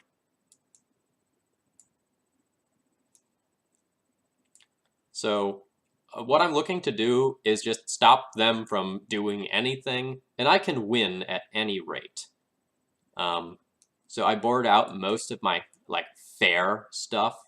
I board out the entire Stoneforge package as a start.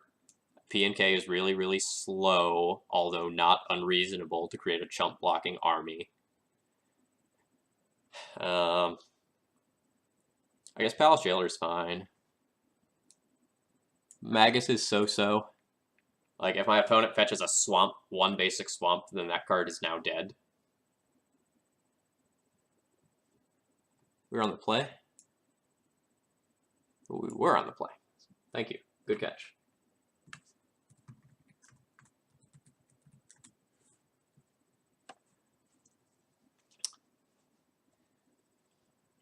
And now I need to make 1 more cut. It can probably just be a land.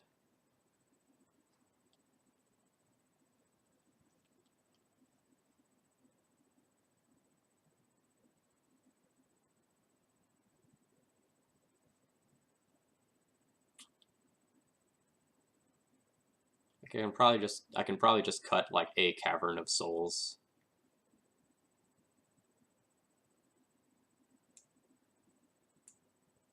Because I'm eliminating my red spell Ash here.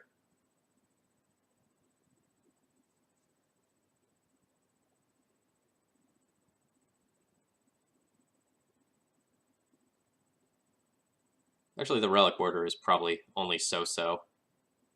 It stops an Animate dead, though. That might be good enough to keep in the deck. You can also like nab a Lotus Petal that they play out to play around Thalia.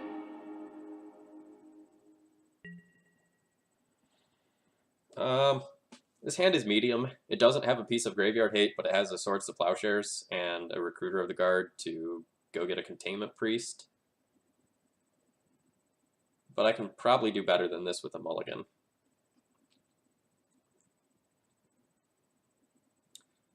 Like, this is the sort of hand where if my opponent punches a hole with a piece of discard, I kind of flail around and die. I think I want to ship this one.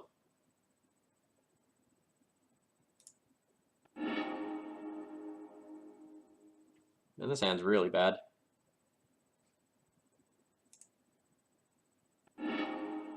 Sounds great. By great, I mean it needs another land.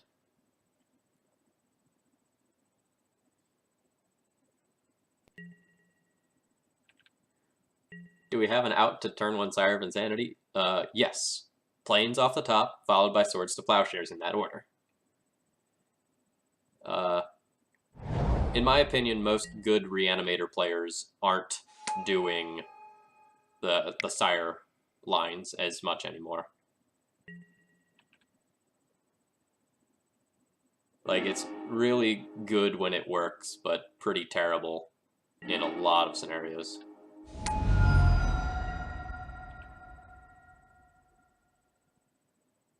So my opponent Grizzlebrands, I have Path. We'll see how much more my opponent can do. Like, I can beat Grizzlebrand. A piece of discard taking his Path is annoying. But it looks like my opponent is just going to dump some stuff in the yard. Alright, there's a Tidespout Tyrant and a Grizzlebrand.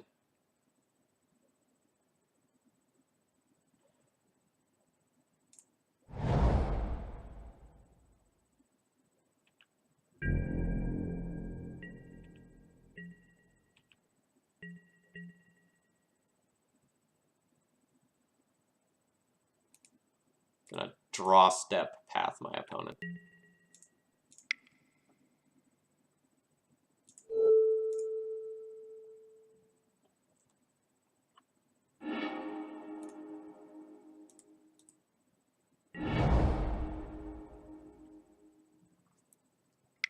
So we're not out of the woods yet.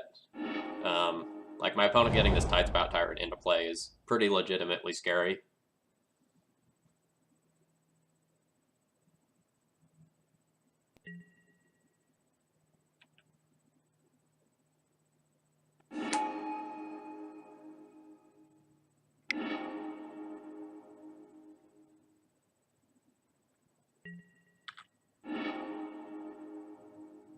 It's really unfortunate for us. This was a very, very good hand from my opponent.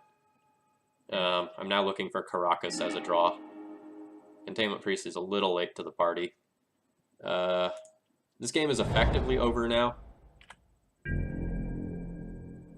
I'll play it out, but we're dead.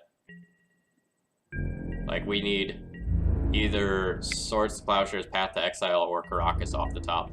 We are dead to the board. My opponent getting to draw 7 more cards here is also pretty crippling.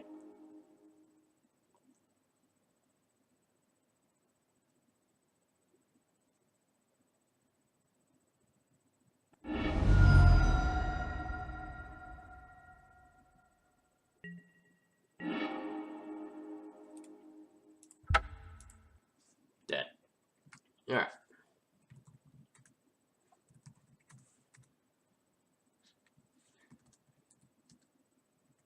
So we lost to my opponent having 3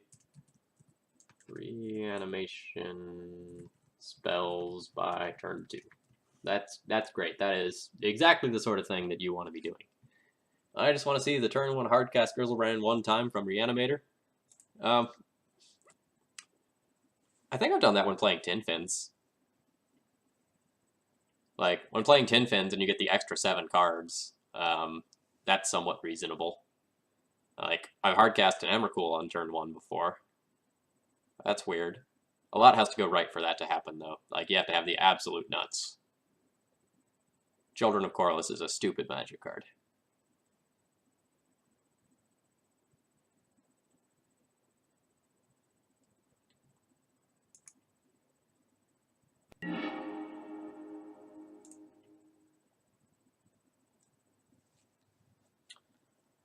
I'm going to keep this hand. While it doesn't have Graveyard Hate to just lock my opponent out of the game, it has an aggressive curve involving, like, Thalia plus 2 different mana denial elements and Palace Jailer as backup. I think I'm okay with this. This is one of those hands where if my opponent has the turn 1, I accept it, but we don't have a lot of turn 1 interaction anyway.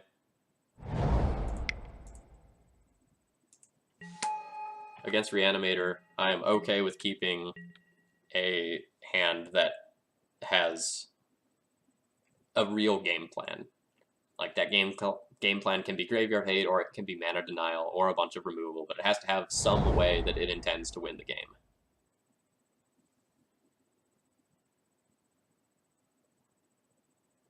Yeah, Tin Fins has a lot of really, really weird lines in it. Alright, Unmask targeting me. That will take my Thalia. That's pretty sweet. It's good for my opponent. But now my opponent either can't fetch or has to fetch a basic to play around this wasteland that's in my hand.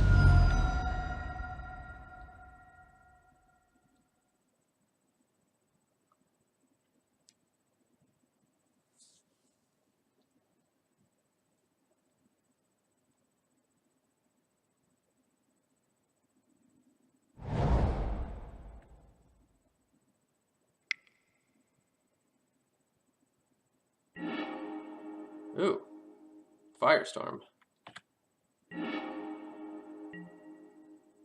Alright, this is actually really good for me. I get to wasteland my opponent and hold up a Path to Exile.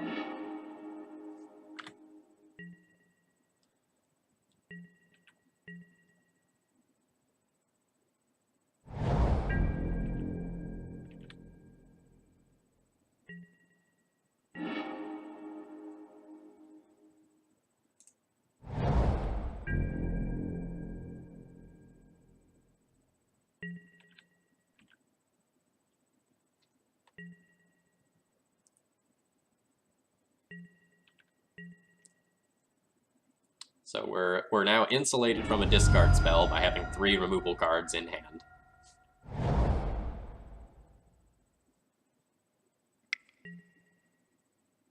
Animate dead target Grizzlebrand. You bet.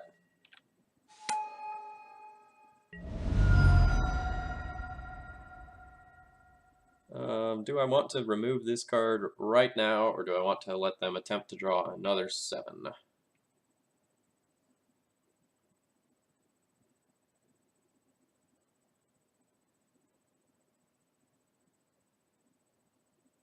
I think I'll remove it right now.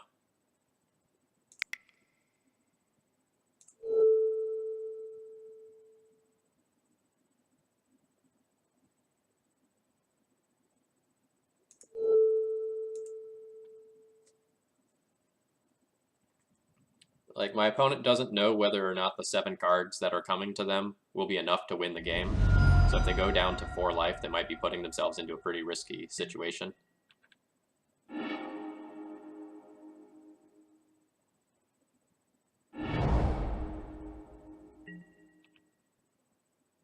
So there are advantages to doing both. Like, if I wait and my opponent plays something that I need to remove more than the Grizzlebrand, then I leave myself the opportunity of doing that.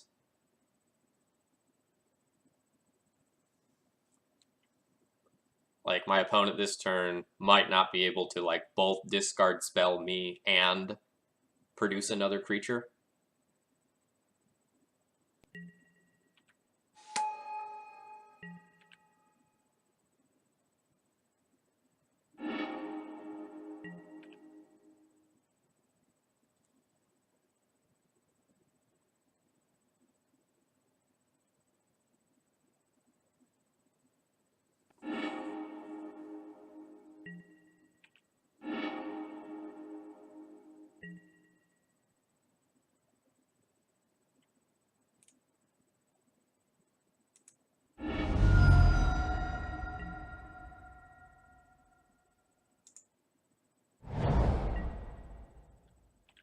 I don't know if my opponent thought this through all the way. So I'm going to get this Thalia. And my opponent is going to get a Tidespout Tyrant, but unless they have a Lotus Petal, they can't actually cast. Alright, an Unmask. That's actually good for me, though. So the Unmask bounces the Thalia, and then I can Swords to Plowshares the Tidespout Tyrant.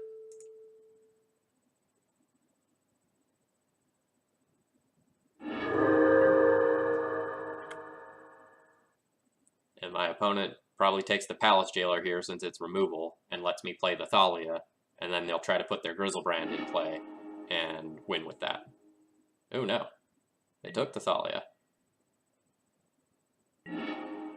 Alright, I need to see if my opponent discarded anything relevant. Alright, so that's exile its graveyard.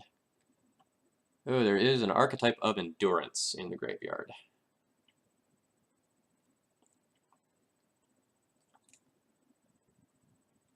So because of that, they did not remove the Palace Jailer.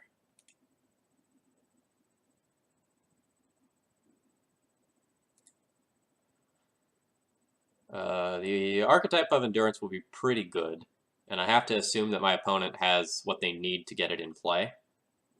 If they have something like a reanimate and they have to reanimate it, they're going to be at a very low life total. So rather than port my opponent, I'm going to put Flicker Wisp in play as a card that threatens their life total if they play Archetype of Endurance.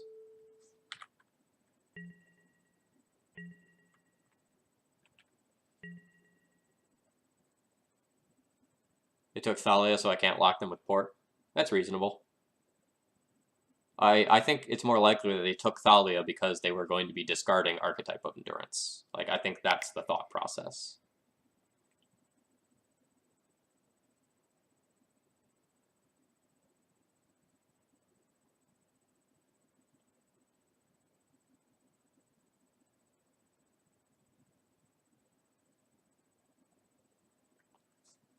If my opponent casts an Exhume, I might actually get my Mother of the Runes over Thalia.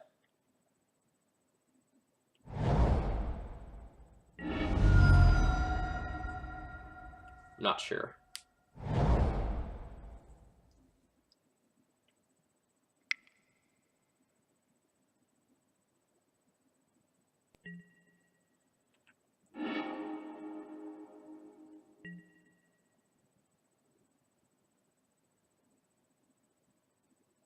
So if my opponent gets Archetype of Endurance, then my removal is shut off.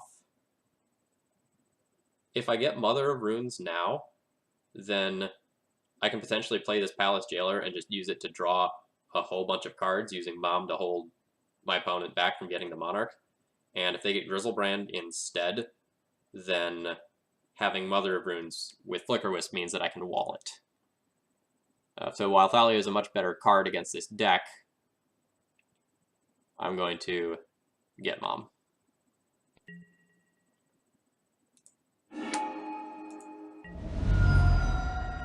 Alright, my opponent is going for broke here. They are going to need like a removal spell for Mom or Flicker Wisp here in order to not die.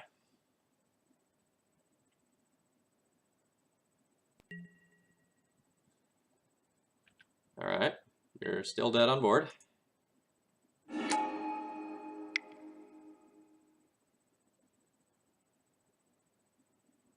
You have like another Firestorm or something like that?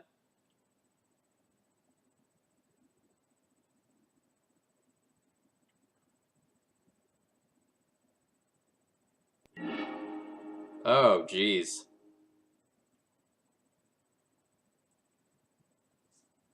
That one gets a snip. That's devastating.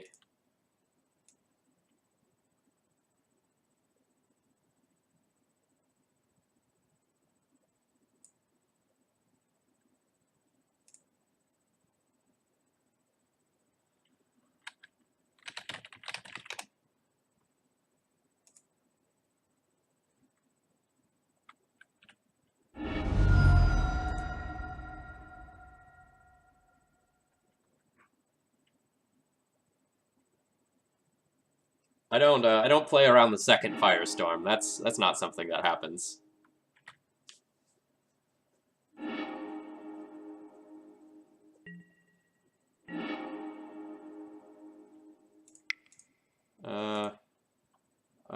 I should have no outs to this.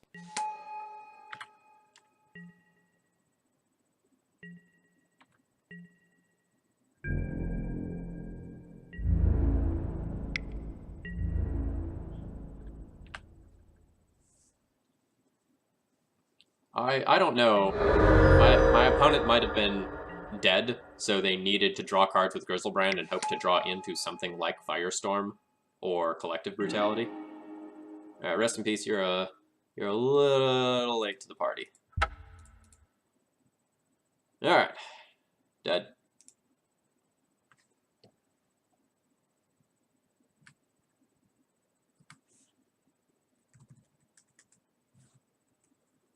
Alright, so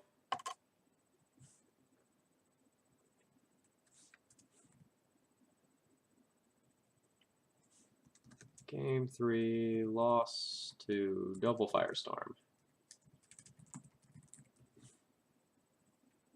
I feel fine about the matchup. I feel fine about our hands. I don't think the matchup is particularly tough. Like, we have a ton of tools to beat down what they're doing. Like, sometimes you get turned one, but in most of the games that go longer, you're incredibly favored. And like in that game, like we were in control of most of that game. My opponent was forced to exhume back creatures that were relevant to me. I don't think the matchup's particularly bad. You actually don't get turned one more than 50% of the time. Like, it might feel like that, but like if you actually start taking statistics on it, it's not as bad as you think. Okay, folks, I'm going to stop the stream for about 30 seconds here in order to just kind of break this league up into its own separate video for, the purposes of my YouTube channel. So I'm going to pause for about 30 seconds here, and then I'm going to jump right into another league. So if any of you are ducking out now, thank you for joining. Feel free to follow if you are enjoying my content. And again, I'm just going to pause the stream for about 30 seconds, and then I'm going to do another stream.